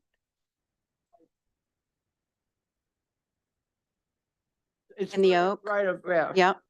Mm-hmm. And in the And the one by no, the in the street? oaks outside of the first gate as well. Yes. So did you do an elevation from the street looking in? I'm sorry. Yes, there's an Is that- elevation. The diagram that we did showed the palm tree lights as opposed to the lights in the oaks. So we can go to that elevation. I think it's 2 pages after this. There we go. So that's a photograph and you can see the diagram. They're in red. Maybe we can zoom in. But not at night? You didn't? No, I don't think they have night. That's why I'm asking the questions, because I want to see them at night. Did you do a simulation at night from the street or no? No. We have a 3-dimensional simulation. And we could look at the elevation of it. It's not photorealistic, but it is a diagrammatic representation like the photometrics you see the plan view of. And how tall are the gate columns? Do you know? I believe those are 8 feet. Existing? How- 8 feet, he said. 8 feet, yeah. Would you consider Light putting fixture goes on top. the lights on the face rather than on the top? We think it's more appropriate architecturally to set the luminaires on the top of the posts, on the top of the pilasters. Okay. No more questions. Chip, questions, please. No questions. Rob, questions, please. How tall are the date palms? Gosh, I don't know. When I was there this morning, they seemed like they were like 30 feet Yeah, at least. and up. So have you considered, could you put those when you say under the crown, could you put those lights higher up under the crown so they really kind of go away up there? Because what I saw is putting a light at 12 feet, basically you see the fixture, you see the source, and even 18 feet doesn't really do any more. But if you kind of, either you put them on the ground and kind of light the ground around the tree and a little bit of the, the trunk. But I think for it to be successful and still be as subtle as you're trying to approach it, I think if you put them up under the crown and way up high, you could have it extremely subtle, kind of like what I see you're proposing, and be effective up there. So whereas 12 or 18 seems like you still see them and they're exposed up there. And so, John, actually your little photo study was revealing because you see the difference of what's being proposed here. Those photo sims are very effective, what you're doing on the light sims. So thank you for that. Is that a question? It was kind of comments but there was a question mixed. There was a question mixed in there too. So If I could respond to the question, we like the idea of putting the lights higher because it allows us to shine them down more directly and it's more shielded by both the palm itself and also because it's more directly aimed downward. And so my question is, I believe that there's 2 functions that you're trying to accomplish. One is project entry identification. You're driving down the road. Where do I turn left? Where do I turn right to get into the property? I think the second one is once you're in the driveway, we want to be able to make sure that you're not a nefarious character, a security function. I believe that the security function is back 50 feet from the edge of the road, 70 feet, and the identification is 20 feet from the road. Would you agree with that analysis that I just gave you. Yes, I think it would actually be helpful if we can go back to the photographs that you took Yeah, sure. when we have the conversation, because I think If you look at that the, central image, if I may, yes, please. I think it accomplishes the kinds of things that we're trying to accomplish. And so we would agree it's visually pleasing, it's appealing, it feels soft and welcoming. There is light that is on the face of the pilasters. In this case, it looks to be a ground mounted light shining upward, which is not dark sky compliant. So we've avoided doing that, but we're looking to accomplish the same sort of soft glow onto the pilasters in order to give you that welcoming presence and also identify those stone pilasters as something that are bounding the edges of the gate through which you'll move. So I think that that's a great image that shows the kinds of effects we're looking to try to accomplish. Do you believe that driving down the street, which is essentially black, I mean, there's nothing on that street at night, that the two lights on the top of the pilasters in and of themselves would act as the identifier to the property? Do you believe that that would be accomplished just with those top lights without illuminating the light in the front, please? I would say no. And why is that, please? Because the visual system responds well to not only the brightness of an object, but the scale of the object. And the soft light onto the brick is a larger visual mass in your field of view. And even a soft amount of light onto something that's a little bit larger helps you identify that entryway. The lanterns themselves should be a soft glow, but more of a point source in your field of view. Whereas, and this is a studied fact that when you're in a dark environment, having things like vertically illuminated surfaces can help you judge distances better than judging from a single illuminated point source in the distance. So very often in designing an environment, a little bit of light on a vertical wall gives you more of a sense of your boundaries and the distance through which you're traveling than a lot of light in a point source or in a single location. So what wattage, either LED wattage or incandescent wattage, are you proposing for the lights up on top of the columns, please? I have to double check. I think. Yes, please. Yeah.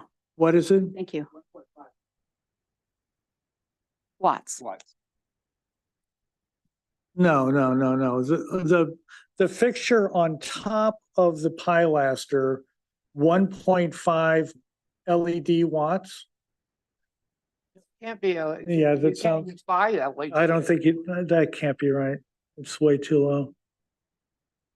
I just try to go buy light bulbs. You can't buy LEDs or not regular ones anymore, incandescent ones anymore. 5 watt. 1.5. 1.5. So very, very low. Yes. Okay, that's all the questions I have. Public comment, is anybody else before I go to public comment? Okay, so public comment, is there anybody that would like to address the board on item number 5, 2500 East Valley Road? This is the gatehouse. Anybody, please? I don't see any hands raised. Very good. We are on for preliminary final. Let's go back through the same list. We've seen my presentation. We've seen their responses and their presentation. Claire, preliminary final, where are you at with that, please?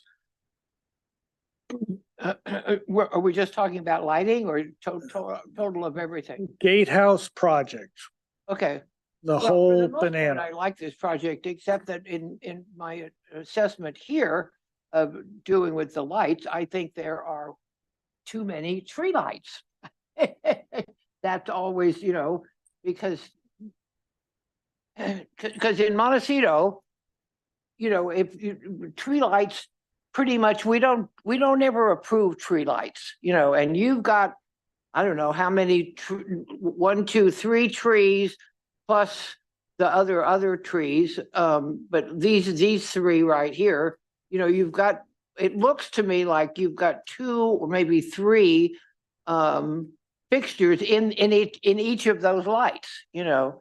And when in Montecito, when we're trying to deal with dark skies, those are up high, you know, and are visible from the rest of, from looking down on this community. You know, that's my take here with that.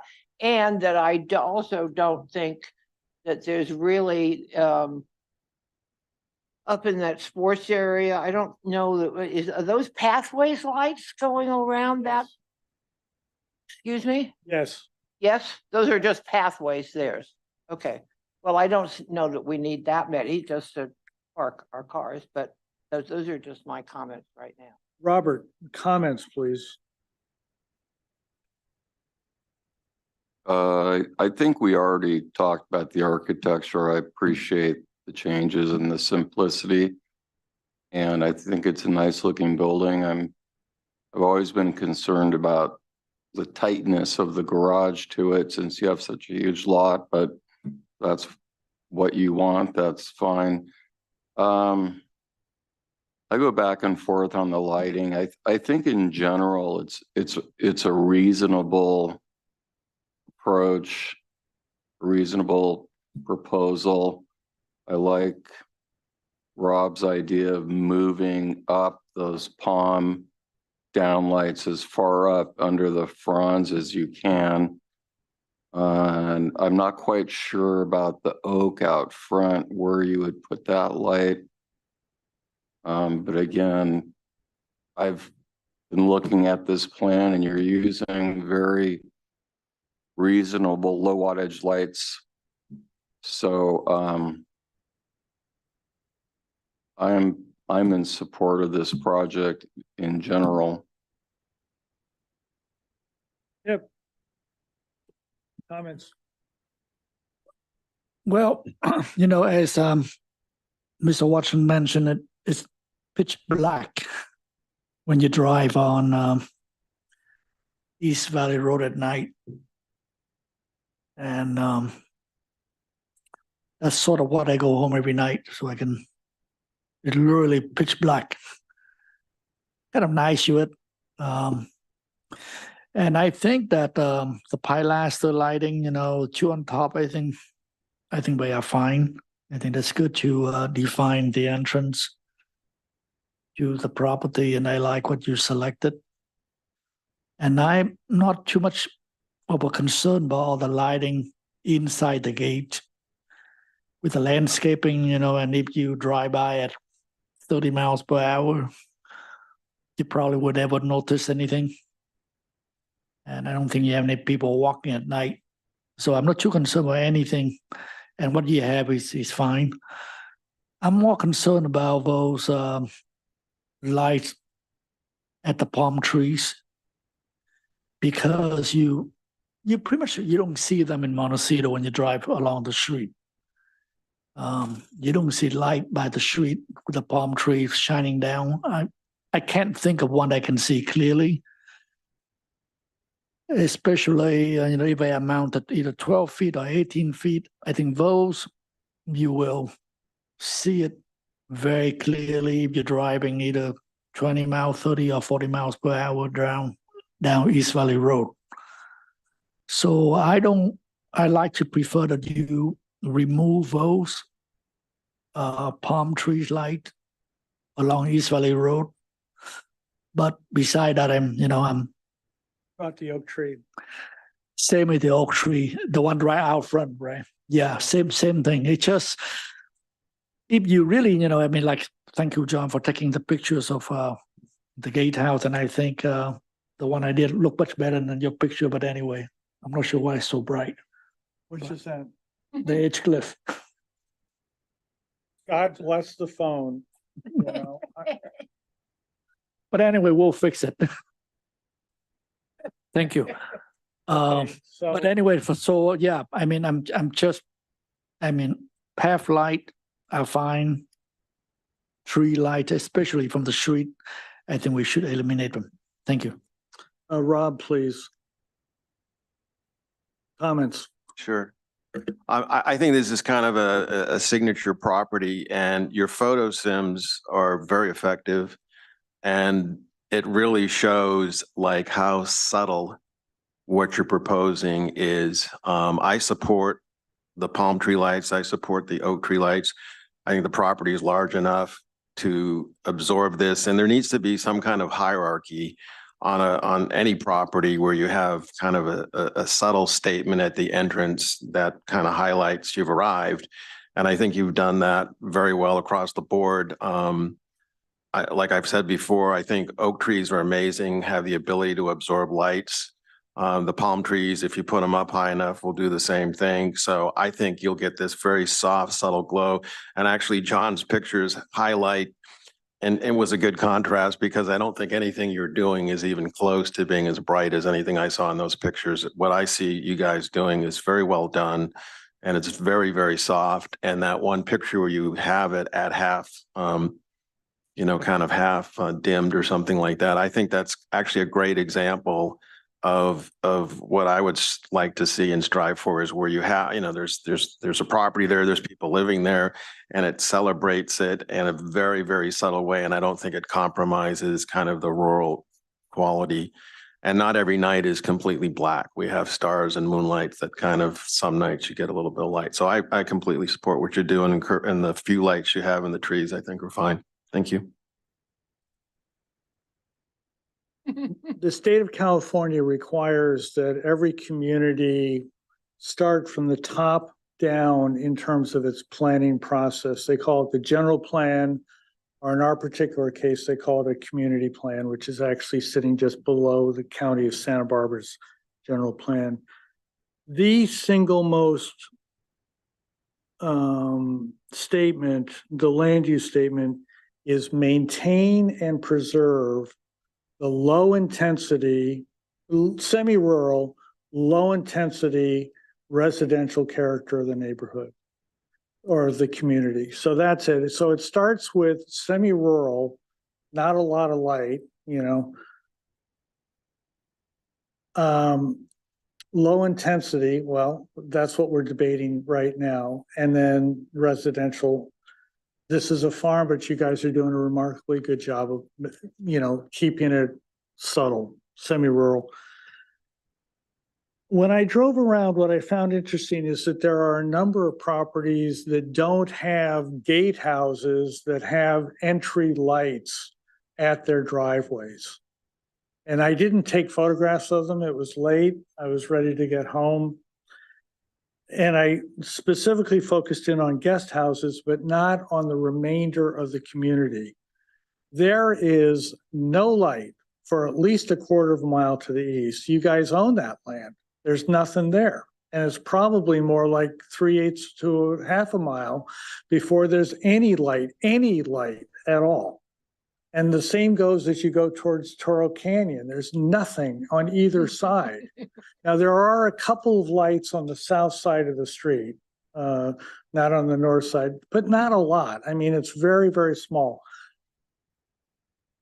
I understand your need and want for the security light, which is why I was asking the questions about project identification and security.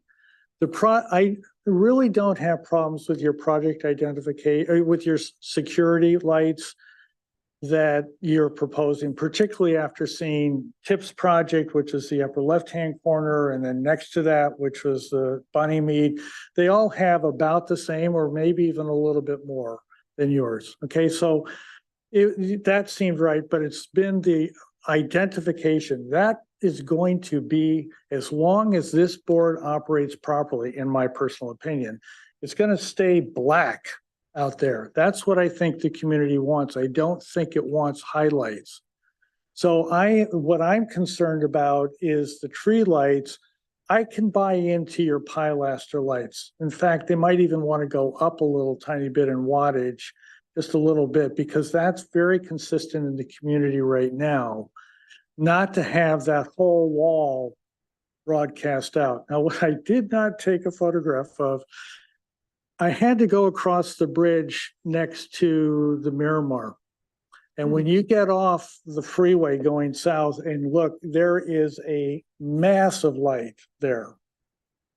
I mean, it's talk about night sky, dark sky compliant. So anyway, that kind of attitude where it ignores the existence of the community and the low quality and actually even with all of the wealth in this community, I think it's typified by modesty. And therefore I don't think that it's needed to have that. When I went by the big project on East Valley by the tennis courts, the light that's there, the phone picked up because it kept opening up its aperture and opening, it's almost not there. Now, I understand that in your heart, you believe that you're proposing that. I understand that. But that's actually getting over towards Pierre's and the tennis courts, and there's, El Bosque, and there's lots of lights right in that area. So it's not isolated out in the middle of a rural area. This is. And from my point of view, I want it to stay that way. I understand your need for security. I'm good with that. But I am having an extremely hard time with all of the tree lights that you've got. If we got rid of those, I can easily vote for this project. So I don't know if you want to respond to that, or if we're going to try, or if we want to have a comment from the board to see where the board wants to go with this. I'm one vote and that's it. Yes, sir, please. I don't know. I don't think so. Now you are. Primary difference between what we're proposing and those photos, for example, that you took, is that we're not lighting things. The tree lights are 1 inch diameter with a really long stem. You don't see the light source. What you do see is a little bit of glow on the horizontal surface. All of the photos you had have tree uplights. We don't have any of those. The palm trees are 2 inch lights, but they're also deeply shielded, so the actual source of the light won't be seen, and they're not lighting objects. There is a little glow on the face of the pilaster, but mostly we're lighting the paving to try to create at least a sense of where you are in that dark environment when you pull in. I've seen the numbers. I think that these are extremely dim, but I think the point, my one point is that we're not really lighting things or bushes or landscaping. We're lighting the horizontal surface from. Okay, so let me take a straw vote here. Everybody's good with the architecture, yes? Yes, I like to address Tim's Please. Recent comment, because I actually, I hate to say this, but I have some tree light in my trees, and it's not on the street, it's way back. And to the point I don't want to turn them on anymore, because when I turn them on, when I walk outside, somehow it's all pointing down, but all I see are those spots on the trees. Just because, it's pointing down, it doesn't mean that you don't see it. I think that it pointing down to help illuminate the ground, but you do see the source when about 12 feet off the ground. And that's something that bugs me for forever, just because that's my situation. So I left them off all the time, because I don't want the neighbor to see some spots. So that's just one of the comments I want to bring. Okay, let's try to do, first of all, everybody's okay with the architecture, right? Say that again, John? Everybody here on this board is okay with the architecture as it's proposed. Yes. And the landscape plan as it's proposed, except taking out the lighting. Yeah. Well, Okay, so so we're down to just lighting, yes? yes, and Are I you- wanted to add something to that, because I don't think it's like the applicant, some of the comments you made is the applicant's being punished for living for a little more remotely than some of the other properties. And then they're also, like, maybe a suggestion is that they have larger existing mature trees, so that if we had a 15-foot high palm and that was on their property as a new planting, a new date palm, that we would be okay with that. We would say, put it at 12 feet and we're okay with that. Instead, they have 35-foot, 40-foot palms. And so so they're almost being punished for having trees that are very mature, and then you're making the comment that because they're so remote that all you see is black around them, and since they suddenly appear down the way as the remote property, then they shouldn't have any light, or they should have almost is what you're suggesting. It should stay black. So that's what I guess I pick up on. I sense that you favor their lighting plan. Oh yeah, no, it's well because it's so tastefully done. That's all. That's all. What do you I'm okay with it. Oh, existing lighting. Yep. Claire, with or without the tree lights? I think it's really about the tree lights, please. I'm okay with the project if the tree lights go away. Tip, Other than that, I'm gonna vote no. I have the same comments. no tree lights. It's just by the front, I don't care about. Back in. Yeah, we have that's project 6. That's a whole different thing. So Even, within more, it's not my concern. and I agree with that. To that end, we'll see how this motion goes. I move for preliminary and final approval of this project as submitted with the elimination of the tree lights.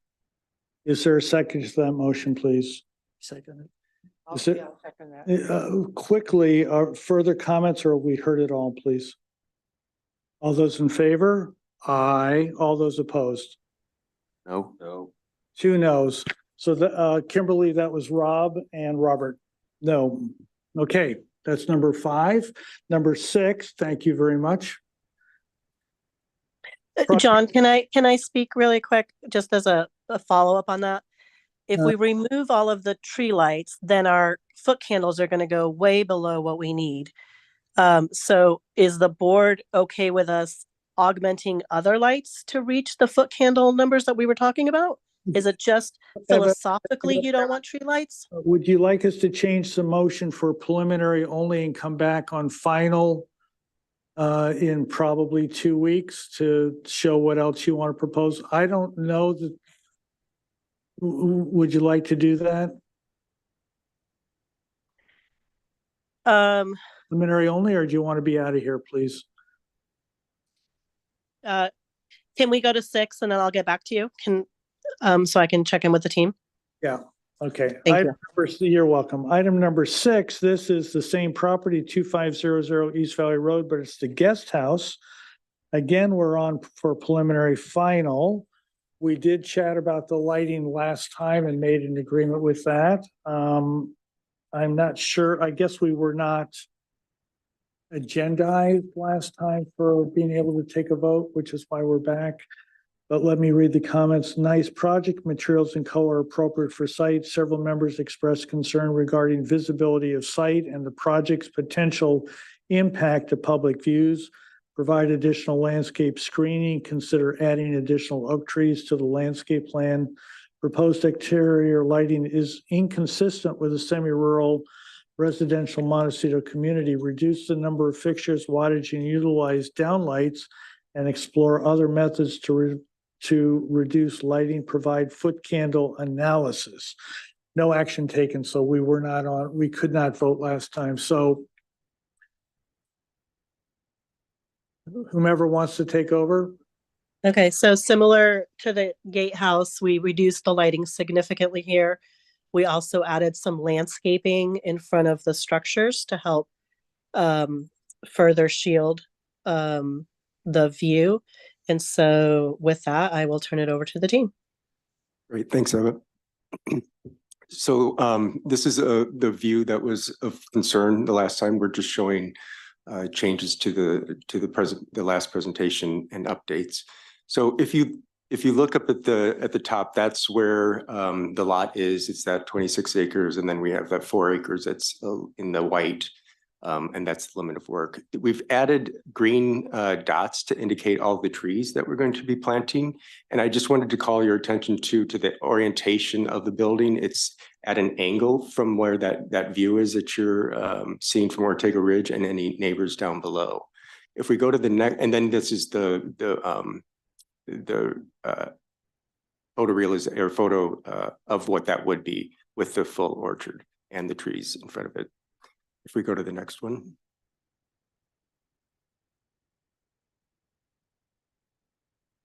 this is what we showed you last time, and I think there were some concerns about looking up and seeing some of the facades of the buildings, but I wanted to show what the actual orientation would be. So if you go to the next slide, this is the orientation from Ortega Ridge Road or any neighbors down along East Valley Road. And so this is what we've done to mitigate that.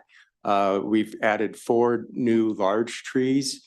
And in the process of finishing our planting plans and such, we've added additional 17 medium trees. And then there's just been a reorganization of the other trees so that we can better provide for screening. And all the blue you can see is what we're proposed or what we're assuming are blocking the views to this building, these buildings. Next. And this is a view of that looking, that was the main concern. We've added an oak. This is Tim Barber's office has done this graciously for us, but just showing how well things are screened. And then if you've seen this view before, so we can skip ahead to the next. And here's one last perspective facing away from public view with the added oak tree shown on the right side of your screen. This view highlights the proposed vernacular architectural style and how it gets nestled into the surrounding agrarian and woodland setting in form, massing, and more material palette. Then if you can skip to page 8. Like we just shared with you at the gatehouse, the only change is the addition of the door hardware, again in a dark bronze color, which you can see at the top right. And then in addition, we've added some of the photos of the physical materials that you saw the last time we were on site together. And then if you skip ahead to page 11, I'll hand it off to Teal.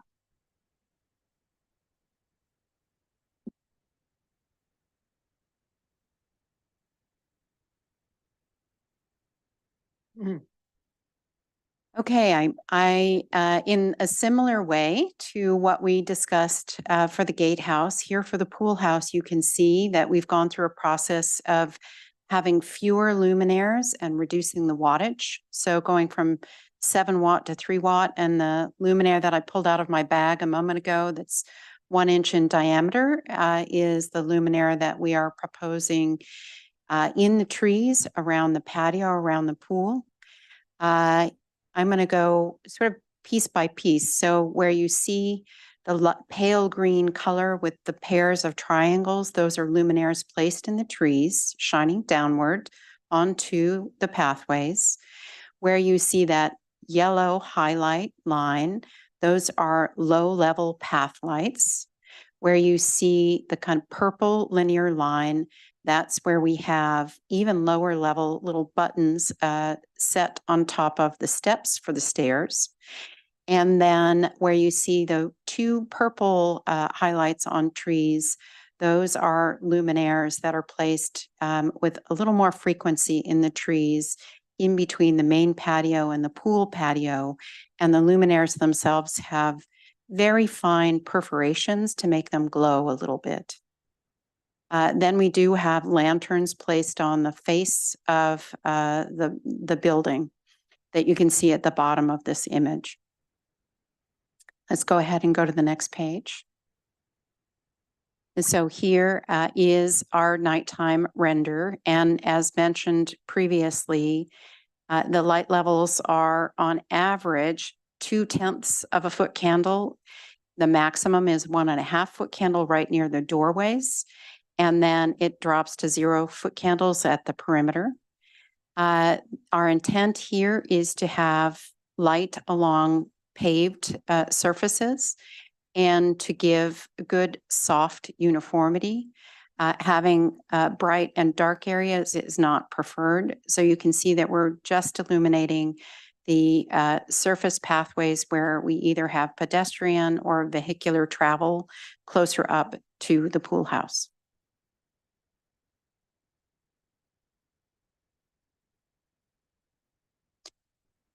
That's it. Okay, so you guys are done, please? Yes. Okay. Okay, so let's go back to the original ordering here. Claire, please, questions? No questions. Chip, questions, please? No questions. Robert, please, questions?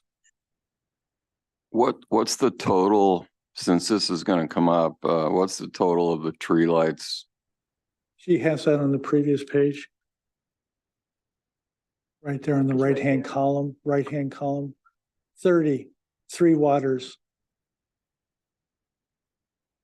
Okay, I found this on the web for 3 waters. Check it out. Well, somebody's No more questions? talking to you, John. Yeah, really. Rob, please, questions? Yeah, I'm trying to understand. You have the one exhibit that has the view from Ortega Ridge. What?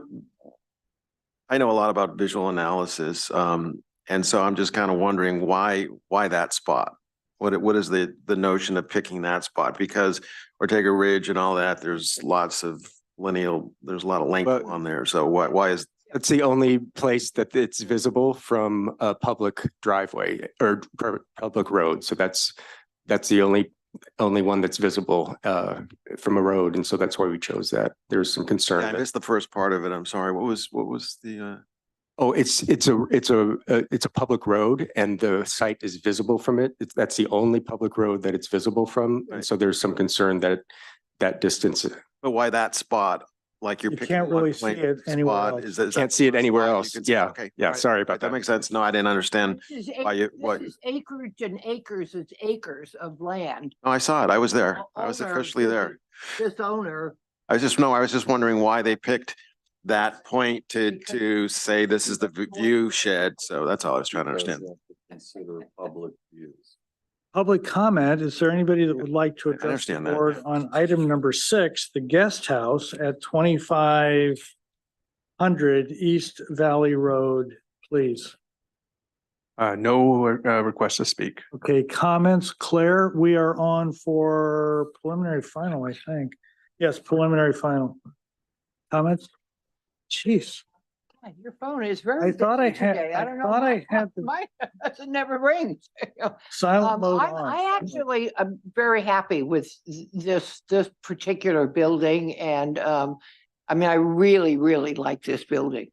You know, better, more than I like the main building. I really like, you know, because it's so consistent with the property, with the intent of this large development, you know, I mean, it's, you know, so, and I love the barn style of it. So I'm actually ready to approve this project. Yep. I have no problem with the lighting where this lighting is. I have no problem whatsoever. Yep. Like, yeah, I just realized that we are here for preliminary and final. yes, we are prelim. So has Bill reviewed the drawings? The details? I looked at the drawings today. I thought they looked pretty good. Yes. They were maybe a little shy on details, but they're gonna get it done. I know that. You know, I looked at them this morning. They look All right. fine to me. Okay, yeah, then I'm fine with the project as submitted. Thank you. Robert, please, comments?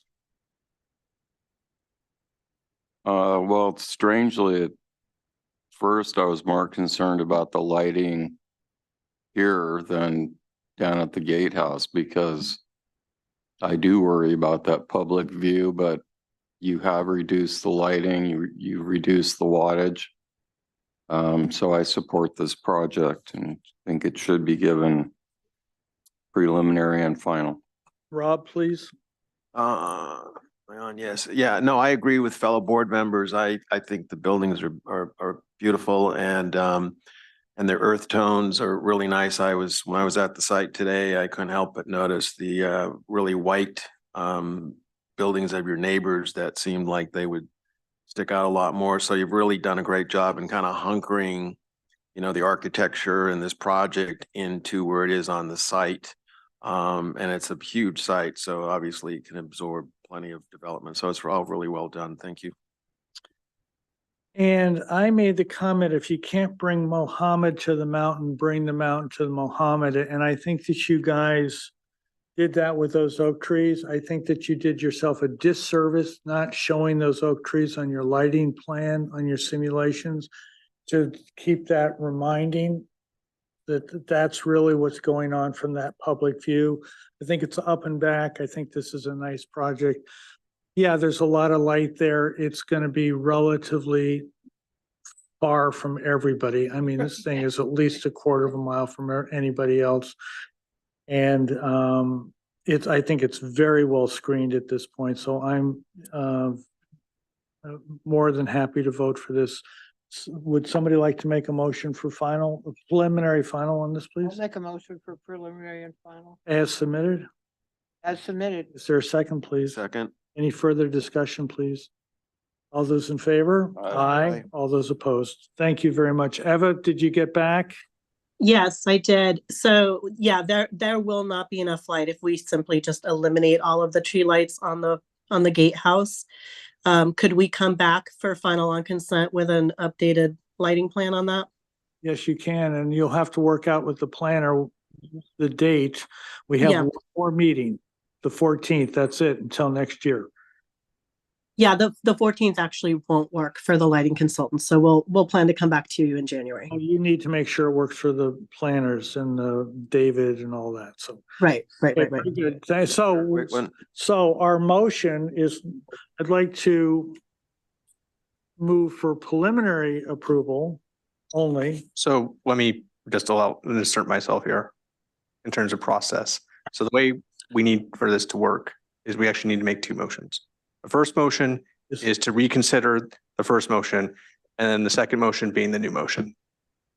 Thank you. I'd like to reconsider our preliminary final motion for item number 52500 East Valley Road. Is there a second? Does everybody understand what's going on? Okay, all those in favor? Aye. All those opposed? I'd like to move for preliminary approval of 2500 East Valley Road, the guest house, the gatehouse, item number 5, and for preliminary approval only with the applicant to come back final on consent with an alternate lighting plan, eliminating the tree lights. Is there a second for that, please? Discussion? Yes, please. So what I think would be helpful and to make your case is to find other examples within Montecito that either you can show that are very well executed and convince maybe the other members what you're doing is very subtle and very well executed. That's, I guess I encourage that to see if you can make a case for that. So anyways. Any further discussion? Yeah, I just want to point out that, I worked in Burnham Wood a lot, and there's at least 140 homes in there. So where's this? Burnham? Burnham. Yeah. So I wouldn't be using that as an example for sure. Compare. They have no street lighting in Burnham Wood. Yeah. None. No. I do have a question. Yes, ma'am. Property that we all liked that was at the center of the image. Does our team know where that property is? I'll show you here in just a little bit, okay? Okay, that would be helpful for us to see. I'd be happy to do that. Let's just get this vote done. So do we have a motion on the floor yet?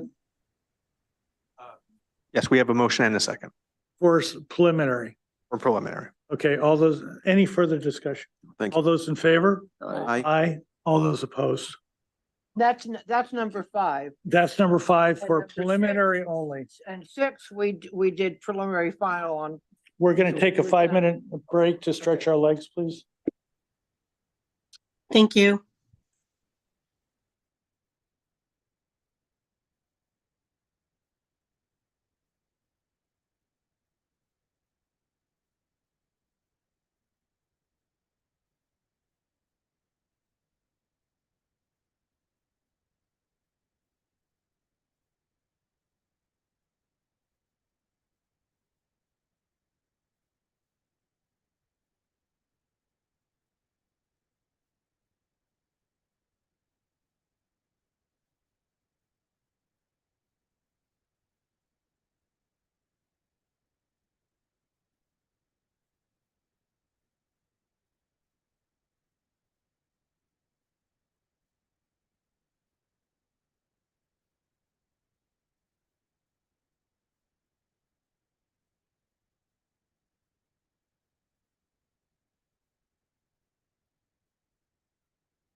I'd like to call the meeting back to order, please. Item number 1270 Pepper Lane. James, are you here with us, please?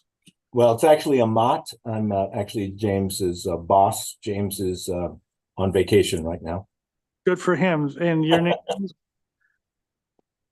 is? Amat? Yes, sir. Okay, so you have a proposal on Pepper Lane. Right. Our comments were good project, well conceived, depict location of pool equipment, return with photographs of rear property line in lieu of story poles, return with completed plans. No action taken. Mendro absent. We are on for preliminary final. So the floor is yours. All right. Well, Cher Beal and I had worked together several years ago.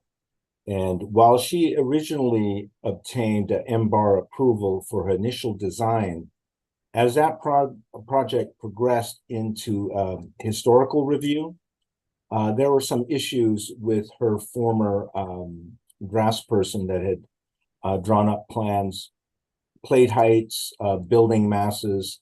And so what we really studied, and our firm, EBTA Architects, we do a lot of vernacular architecture within historic context. And we just began analyzing the house for its original bones, if you will. And so if Tatiana or whoever's got control, if you could just simply go to the existing roof plan. I just want to just illustrate from a roof plan perspective what we did in the working with. And that is actually on sheet A 2.1. So you see the primary shape of the building, an L shape with the garage that is perpendicular to it. But essentially you have narrow masses, which really is great for lighting. So you don't really have a central mass, but more of a linear structure. And if you can go down to A31, you can begin to see how these pieces that were added are actually narrower than the main mass, so that the plugins or the additions are all within or below the existing roof line. So if you wouldn't mind, if we could progress, say, to the elevations, you can clearly see how it's depicted. So like on that sheet, for example, you have the original building on top and our addition below. So you can see the garage structure. What you can't see from the garage structure is a conservatory that we added that is actually in between the main building and the garage. And that is central, just right of the main tower in the building. And then on the left side, we developed an ingle nook that tied in with the existing ridge. And so if you can go to well, actually, the former design, again, why it didn't go through historical was because that ingle nook, or not ingle nook, but the conservatory, formerly addressed as a scullery, did not actually work with the grade changes. If you can see that the garage is actually lower than the main house by about 2 feet or so. So we needed an element that would transition that height, but from the street not be obtrusive and more diminutive in stature. And so if you can go to the next set of elevations, the next page, please. You can see that connection on the bottom. You see where the garage is, and then that is a connection, which is primarily a glass structure, more of a conservatory, which you see a lot in, say, English type homes.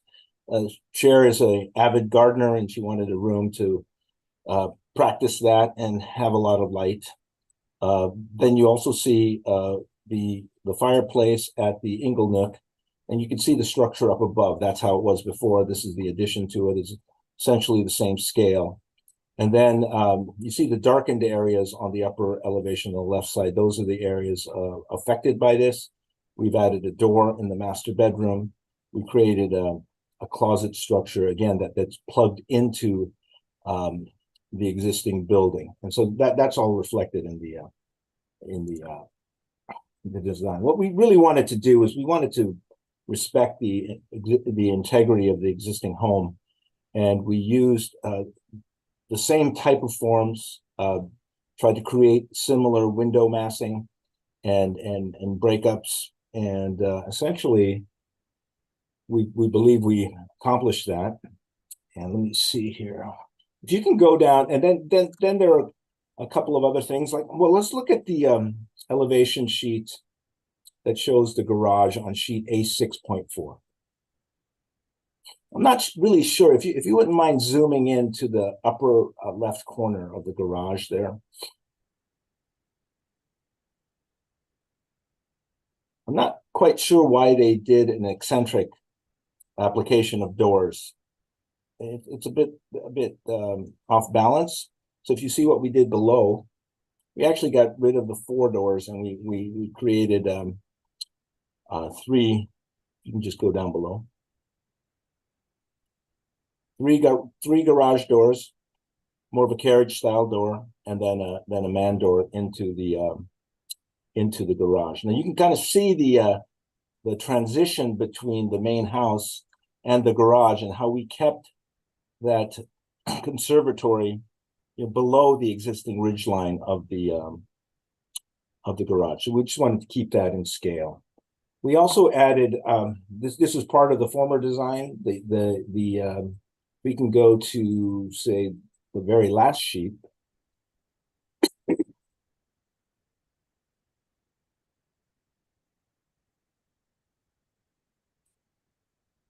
Just using the similar architecture, that would be AC 6.1. You just scroll all the way to the last sheet of the project. You can you drag it all the way down. Oh no, I'm sorry, that's landscape. Just slightly go up a bit more. Keep going. One more. That's the garage. One more. I'm sorry. And one more. And one more. I'm sorry. We've got sections and then one more. I'll just show them side by side, the side by side comparison. So these structures were there. We just tightened them up. We applied the same type of architecture to these structures.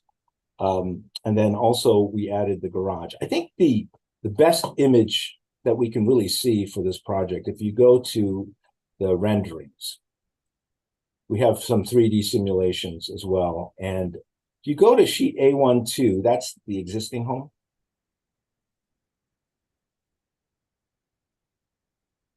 So those photos are of the existing home. And if you go to the next sheet, you can see how these elements tie into the existing homes. We basically wanted, you could see the conservatory as it attaches to the garage in the third picture. If you were to go, I'm sorry, to the second picture on the upper deck, right below the key plan, there's that connection. You can also see the one below that. We have several photos of that. We also show the garage. And then we actually show the garage in, see, the bottom left corner. That garage, when at the initial level of the existing driveway, that started to compete with the house. It was a little bit too tall. And even off the street, it would appear taller, but we had grade there. So we wanted to push that building down. So again, it's not competing with the existing garage. Because there is a grade change, as you saw. There's about a 2-foot differential from the entry of the building, main building, and the garage. So the other garage actually sat 2 feet below. And if this garage structure were on the drive, it would be just much taller. So that's essentially the project. The owner's online too. Can she say a few words, or Cher, do you wish to say anything? Yes, please keep it brief though. Sure. Hello. There she is. Hi there. Are there any questions that we can answer for you? We will, that's the next step as soon as you guys are finished with your presentation. Well, also would like to just say, we try to minimally impact the site, as you can see. We left the majority of, I don't think we've actually cut any trees down for this to occur. We wanted to respect the existing landscape, the existing topography, And so we just work with the grades and the existing and minimal impact to the landscape and landscape lighting. And I would say, Amat, like this image, this computerized image that's shown on the bottom left is really, that's not quite accurate in that is much more dense, that area. So I know you've done it so you could kind of show placement. I know, just but you won't even see the garage kind of entering in the property this way. It's actually hidden behind big bushes and trees there. And that was why we kind of put it there, just to make it feel like it was a separate carriage house, and that it was smaller and not imposing against the historic house. Thank you. Okay, so let's have questions. Robert, please. Is the conservatory taller than the existing house? No, Or is it's actually less. a trick of the eye there? No, it's actually lower. If you could look at the elevations, let's see the elevation on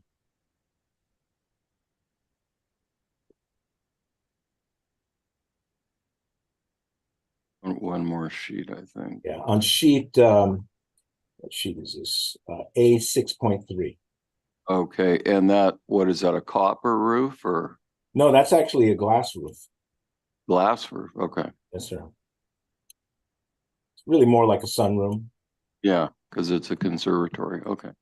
And you won't see that. So from the front, when you drive in, the roof of the garage, the existing garage, in the elevation that you come in, we designed it so you actually don't see that that addition. So the house looks the same. Questions, Rob? I'm sorry, is there a landscape plan? I'm not.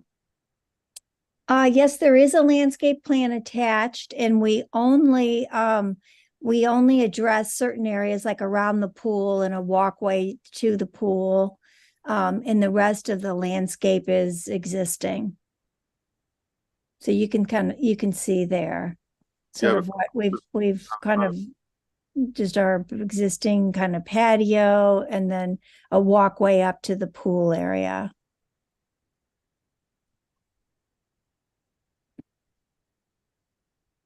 Yes, it is. Rob, don't we normally do like a landscape plan presentation? I guess that's the part I'm missing. Yeah, but they're saying it's minimal. So is there? We felt like it was very minimal, with most of it remaining. You know, you see a lot of things say landscape to remain. So we've definitely got, just around the pool, we've got that. We've got our plant list, and our landscape designer did look at it, but we did do the work on that, but we didn't think we needed to have her because it was so minimal. So, but this is a preliminary landscape plan? Okay. We could just give it preliminary. Okay, all right. Okay, I have no more questions, and that kind of keys into what I was concerned about, so. Questions, Claire, please. Yeah, questions. Well, in the minutes of this, it says to return with photographs of rear property line. And then I noticed that the last time we heard this was in 21. So it's like 3 years ago that we heard this.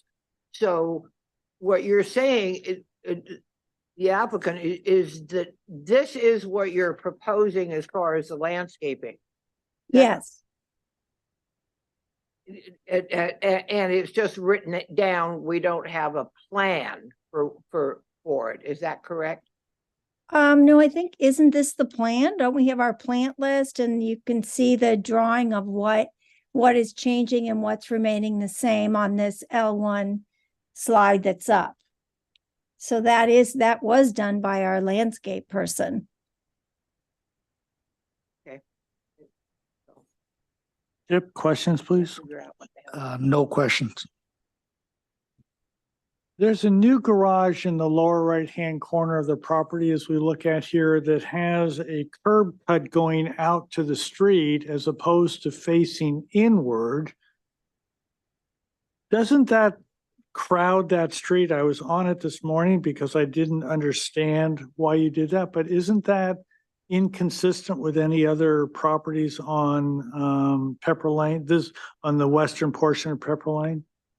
No, there are actually, the property to the side of us has that same kind of situation, and it's a dead end at the end of that street. So that was our solution to, snuggling that garage in that area and making it not, you can see the elevation change between where we've placed it.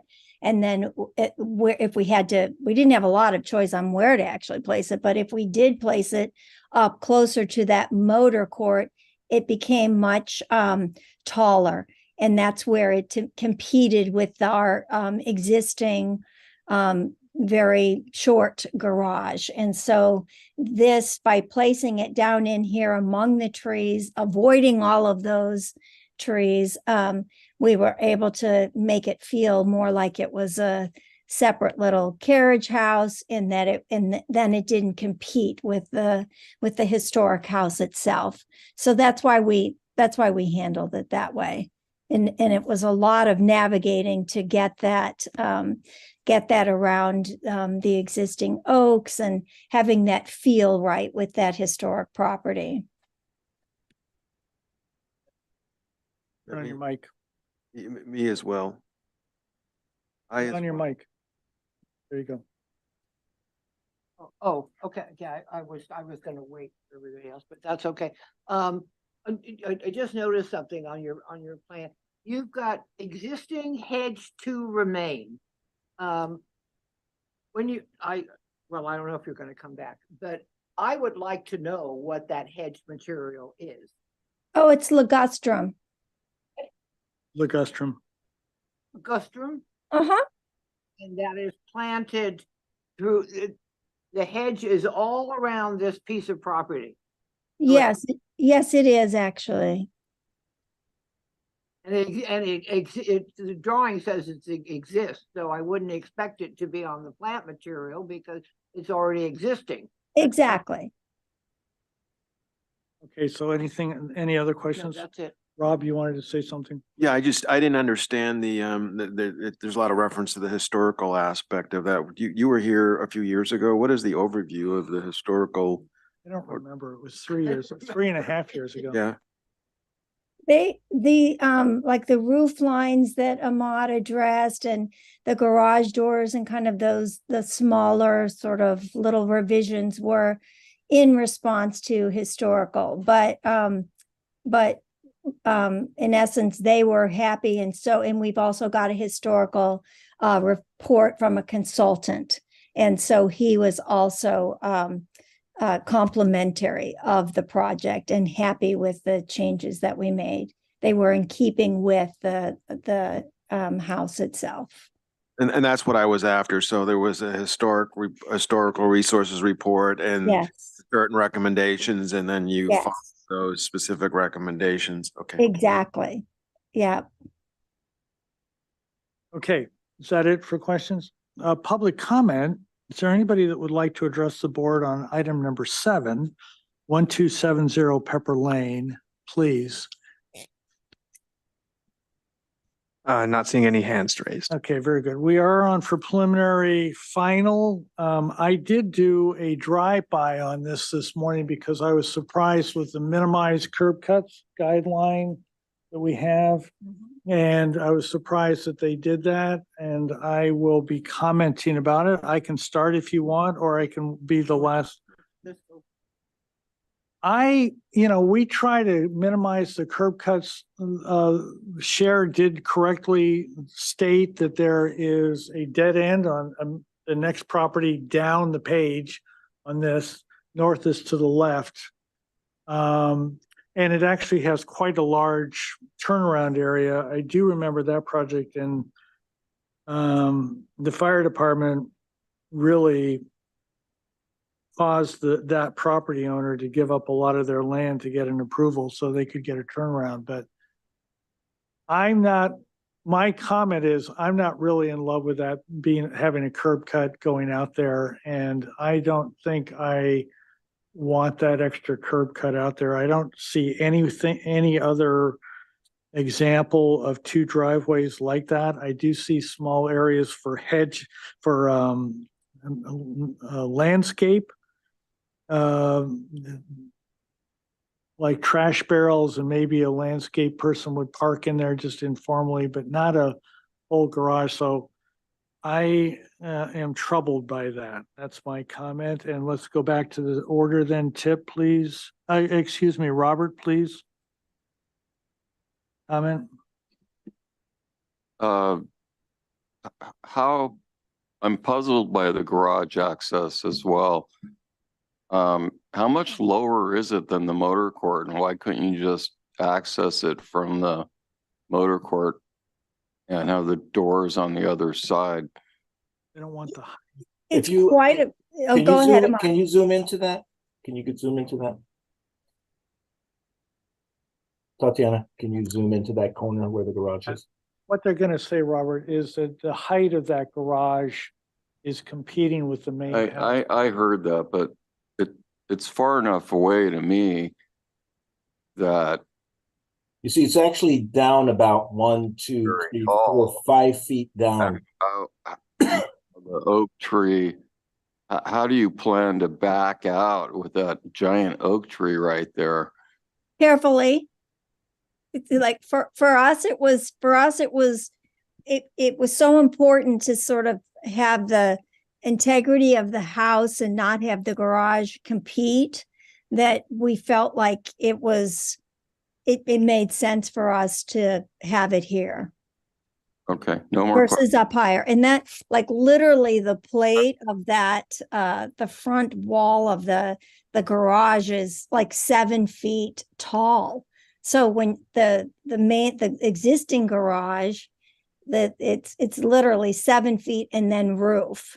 And so you can imagine if that's what, you're looking at next to like an ordinary garage, it just makes it look like a giant new garage compared to, this older garage in this older house and these lower plate heights everywhere.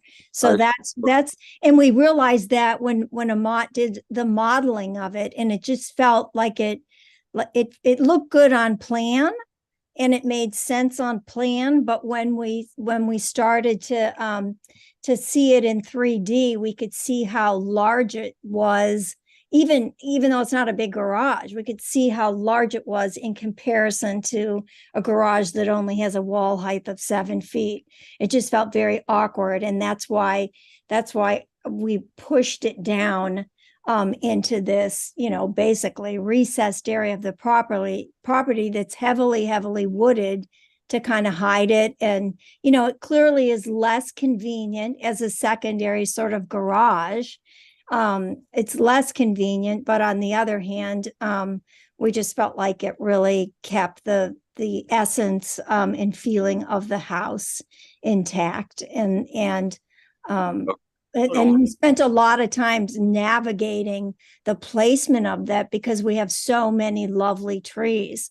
So there really is like no other place to put that garage. And so it was quite a challenge for Amat's team to get that placed there, to not compete architecturally. Cher and Amat, the ordering of the meeting is described in the first page or two. We have had your presentation, we have asked questions, and you have responded, and we are now in a point where the board makes comments. So if we can make comments, Rob, please. A few things. I think, John, where you're going with it, and I finally clued into it, is it seems like the garage is that's really forced in there and access to it. I think would be better served if you kind of accessed it from the motor court and not have that extra curb cut. I also see some of the new proposed paths and so forth look, awfully close to the house and close to those oak trees. What I'm seeing, I guess, is, and what some of those comments were suggesting is, I don't think the landscape plan is at a level of completeness that I think we are looking for. The Wheelo, if the suggestion is that you're under 2,500 square feet and don't need to do Wheelo, I believe that I'm looking at the totality of all the areas impacted on there, and it looks like that you probably do surpass that, so that we would need kind of a more complete landscape plan with understory called out and more detail to it, as well as an irrigation plan. And then the Wheelo part of it is usually a whole sheet that the county is going to require for you to kind of comply with that stuff. So I just think I'm kind of missing some information for me to fully judge it, if you don't mind. But other than that, I appreciate the time and thought that you've put into this thing, but I just think you're not quite there yet on some of those things. So Claire, comments, please. Comments, please, Claire. My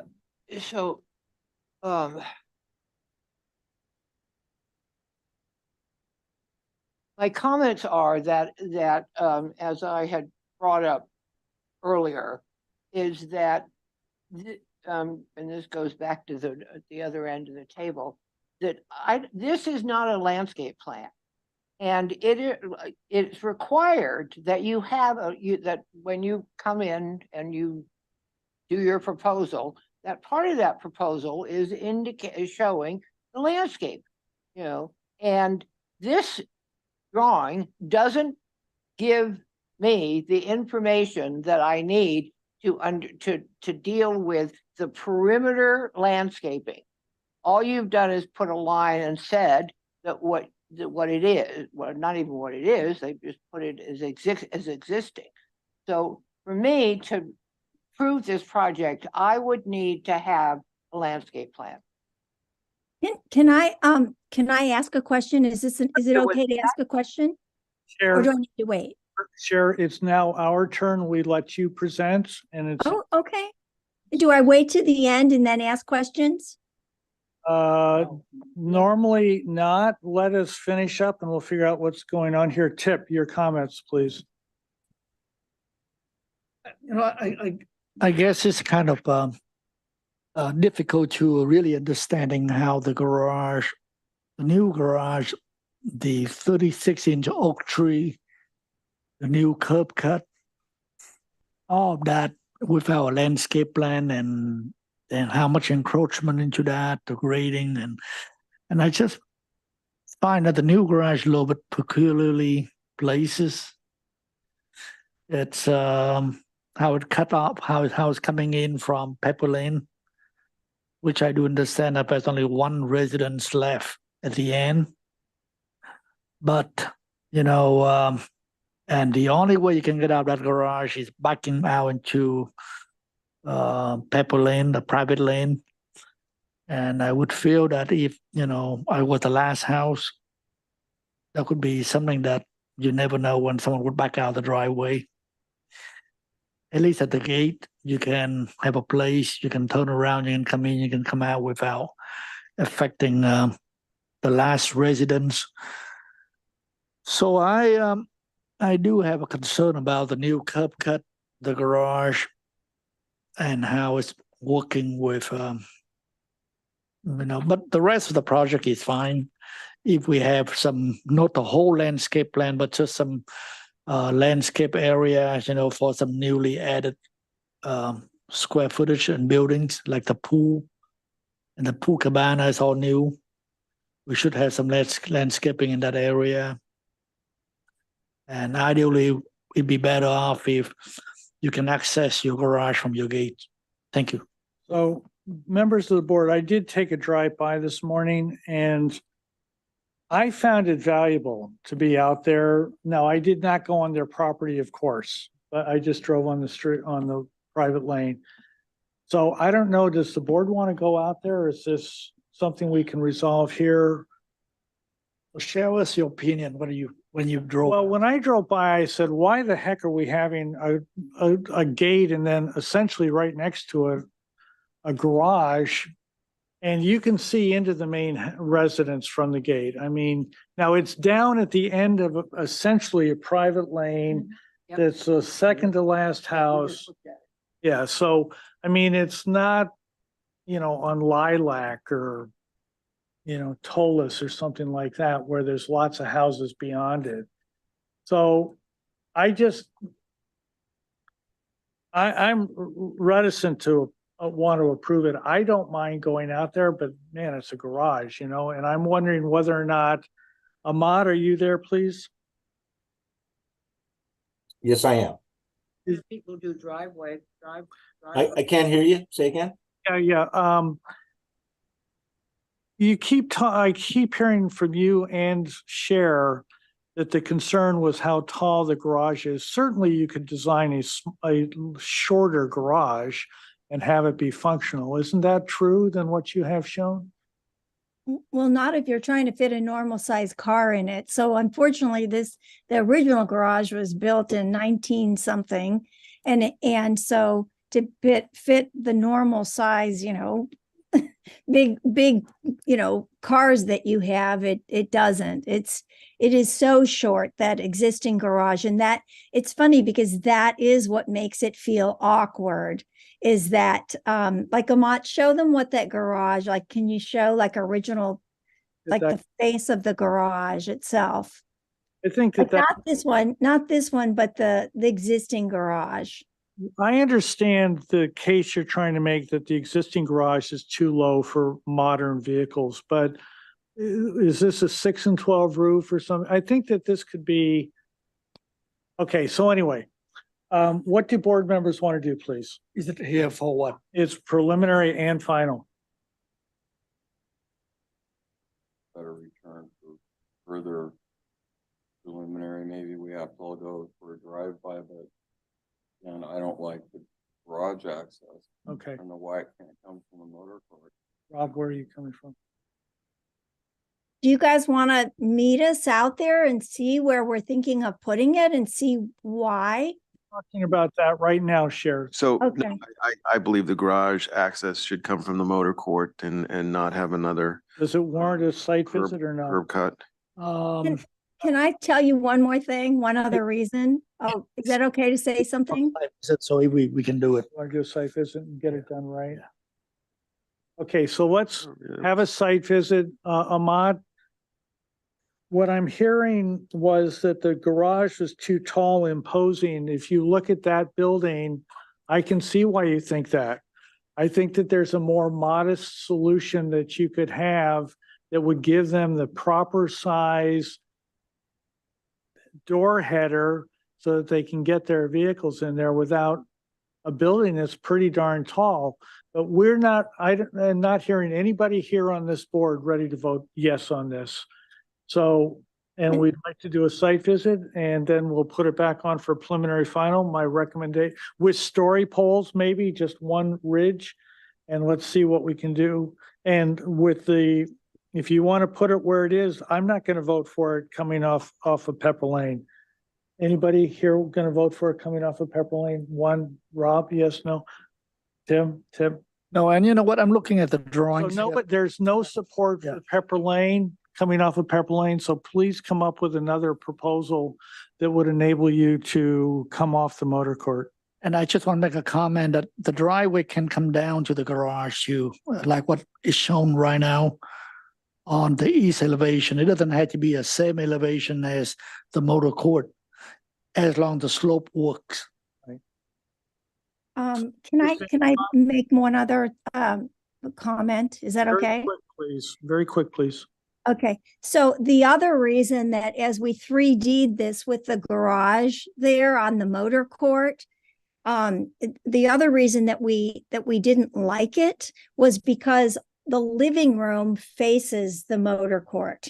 And so as you look out the most formal room of the house, you do not want to be looking at your garage. When we And do so, site visit- And when we do a site visit, you can make your case then, please. yes, okay. So I just wanted to tell you that was like another reason that we put him down in this, at this lower elevation. Then we had to navigate around, the trees, so we couldn't make the access off the main gate and still navigate around the trees that were existing there. So Lamont, also, we don't approve shiny roofs. We've had complaints from people. So that conservatory, please consider another material or non-reflective glass, which is expensive something, please, next time. And one quick question. I mean, in my comments on the drawing, about the completeness of the drawing, do you folks have a licensed landscape architect that's, Yes, yes. So okay, 'cause usually you see, when you say landscape architect, they usually list their name and license number is what's required. So, and so I think, yeah, some of that, I think then if you told that person that they could help you kind of develop a more complete level of drawings and get you to where you need to be. So thank you. Okay, we'll see you out at the site. Have a nice rest of the month coming up here.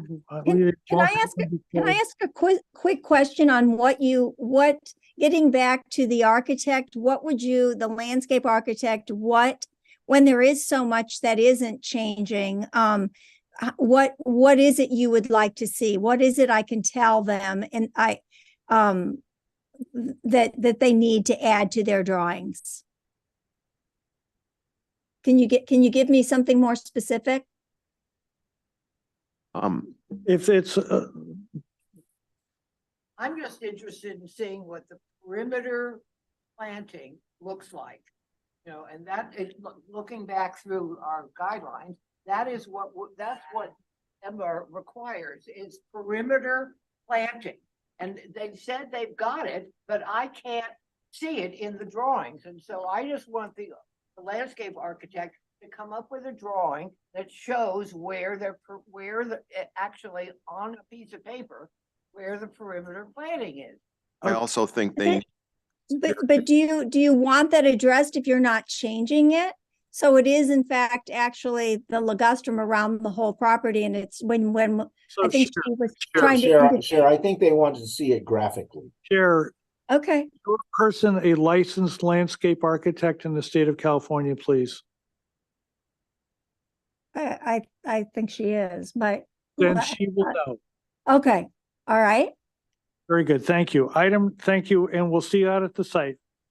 What, do we have a date? You talk to your planner about that, please. They'll schedule it all. Okay, thank you. Thank you all. Thank you, Ahmad. Thank you, Sheriff. Thank you so much. Item number 8.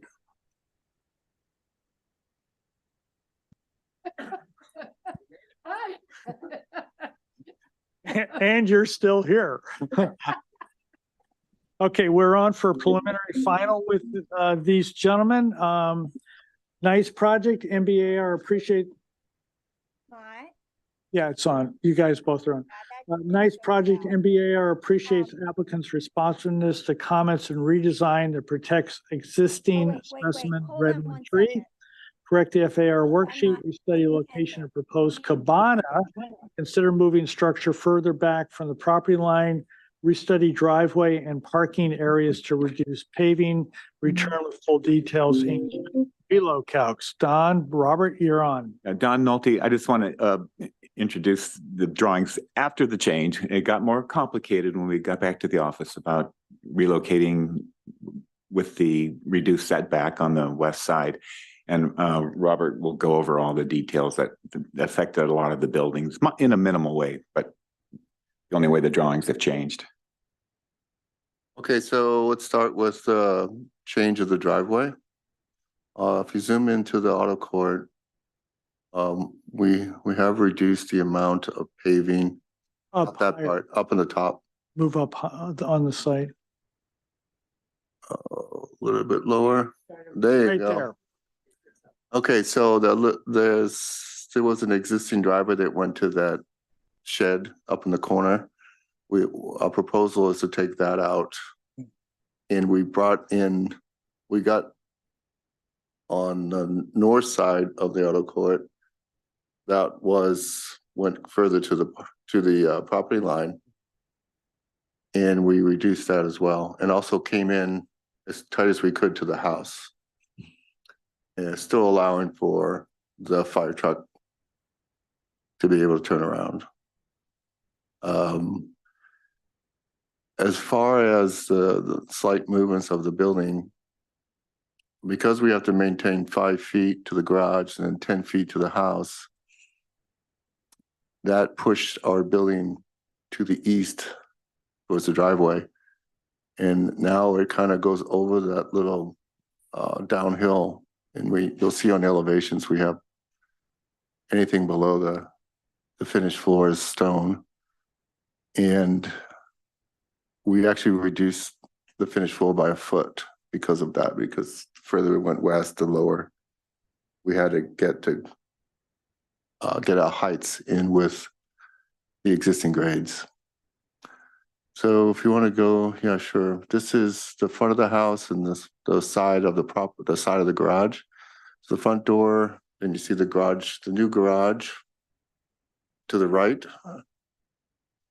And we like the flat roof, but that was sort of what we had to do to make it work with the 12-foot height limit. We like the scallops and the tile. We think it's completely hidden when you're at the property. And then you see the front door. The side is right up against the property line, so there's not much to see there. So we can go to the next one. So that's viewing from the south, or the one, yeah, that's looking towards the pool, from the pool back of the house. So you can see that's the back of the garage to the left. And down at the bottom, that's the one that's facing the street, and you can see the stone below the finished floor to make up that house hanging off the hillside a little bit. And if you want to go through the rest of the drawings quickly, there's sections and details and that sort of stuff. And then we have Chuck is here to go over the landscape plan. Chuck, are you with us, please? Chuck McClure. Spoke to him an hour ago. No, apparently he's not with us. I talked to him a little bit ago. Yeah, this Yeah. over here, yeah. If you go back to the beginning, near the beginning. So Go down a couple. So those are the site photos. So this is the start of Chuck's plans. See, this is the tree protection and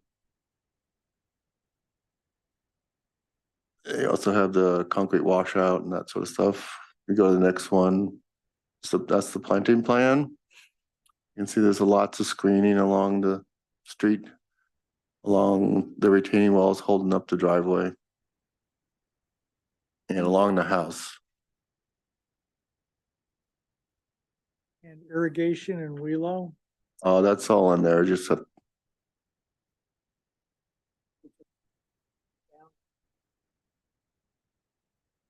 that looks like the irrigation. And then the Wheelo was put on its own sheet, I believe. That's the lighting. And keep going. Zones and right there.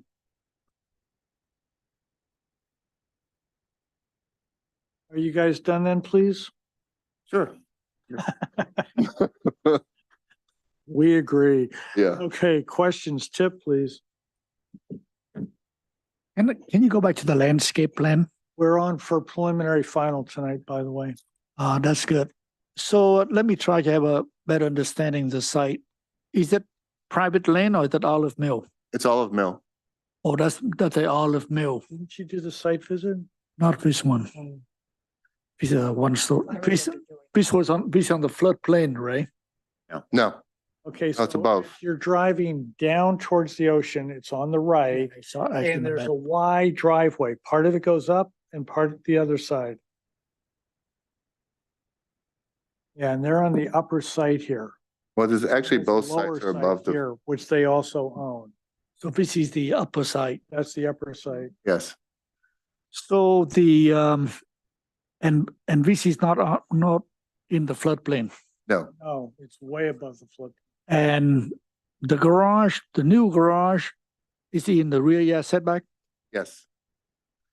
And what to the left of it? What's to the left of that? Well, Yeah. there's another property back there, but the house is quite a distance away. You want to bring up Google There's Earth? another property? Yeah, there's a back-to-back properties. And it's on Oak Road. Okay, have you looked at any option to not put the garage in the rear yard setback? Well, the reason we did that was the board would ask us to save a redwood tree. Which one is that? The big one? Big circle, white to the top right of the garage. The garage used to be there. So to save that tree, and when we walked the site with the board, that was what we came up with. And then I went back and changed the drawings. It was me yelling at them. Yeah, that me They have to too. keep the oak tree. They have to keep that tree. So that's why the garage is there. It really was me. Okay, those were my questions. Robert, questions, please. The cabana, is that in the setback? About 2.5 feet go into the setback. And is that legitimate? You're averaging or something? I'm averaging. The averaging it's not on this site, but it's on our site plan. Okay. No more. And the reason for that is, we have to stay a certain distance away from the main house, the 10 feet. Right. And then we have the cabana, and then we have the center of the pool. So the encroachment seemed pretty minimal. Right. Keep it. And The owner. the owner owns the other lot as well. Okay. No more questions. Rob, questions, please. Just a quick question on the garage. Did you look at, so I'm seeing the redwood, and then what is the tree above the redwood that That's an oak tree. oh, that's an existing oak tree? Yeah. Okay, so then that satisfies where I was going with it. So, okay, I don't have any more questions. Claire, questions? Claire, questions, please. He's talking to me. I'm sorry. Claire, questions, please. I just have a question. How it does the not the driveway, but the big thing. Does it all have to be that big? Yeah. And that Fire was marshal now is for the fire department to 60 actually feet. access in there, and They- that's why it had. Don't do hammerheads any longer. They're requesting a 60-foot diameter. Say that again. We were using hammerheads, which are easier to fit in, but the current fire marshal was requesting 60-foot turnaround in front of the house. Oh, that's what I'm hearing. I'm hearing all kinds of things about what's going on with That's with the fire department lately. I mean, we're hearing people coming in and going, what? What do you mean you can't do that? What, Yeah. Yeah, there's a.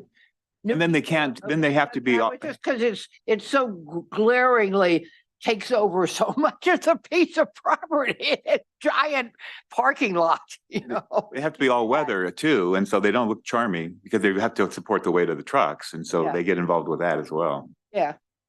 So I have no questions. Tip would like to ask one more question, please.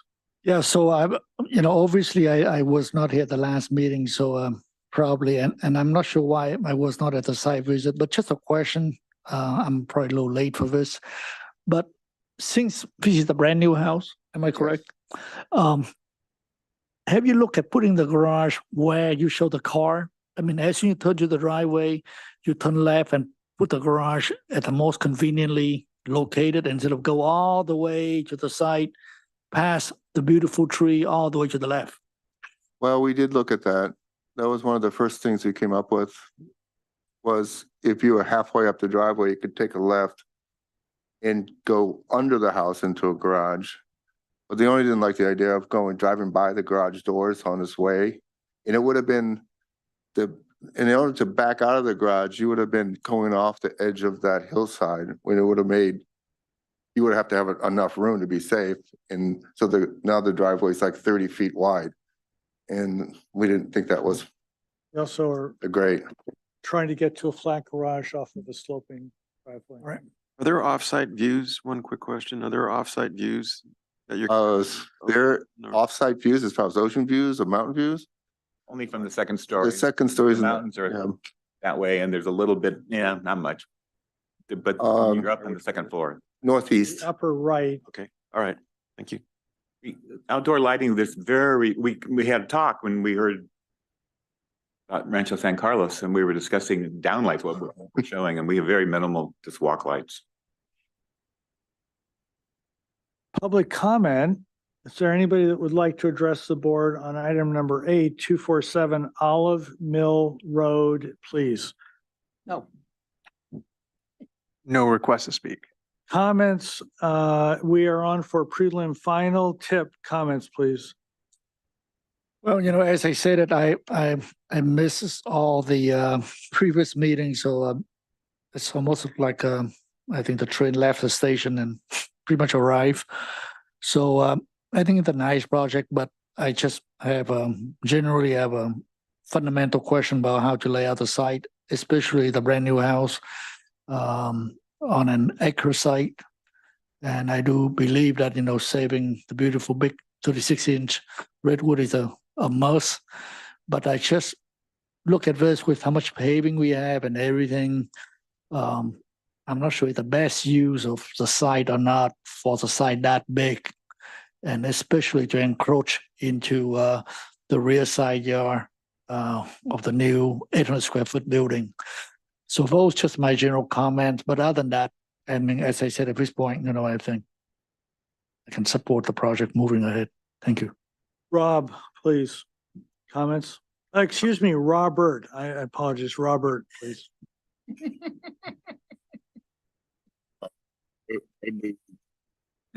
Uh-oh. It's catching.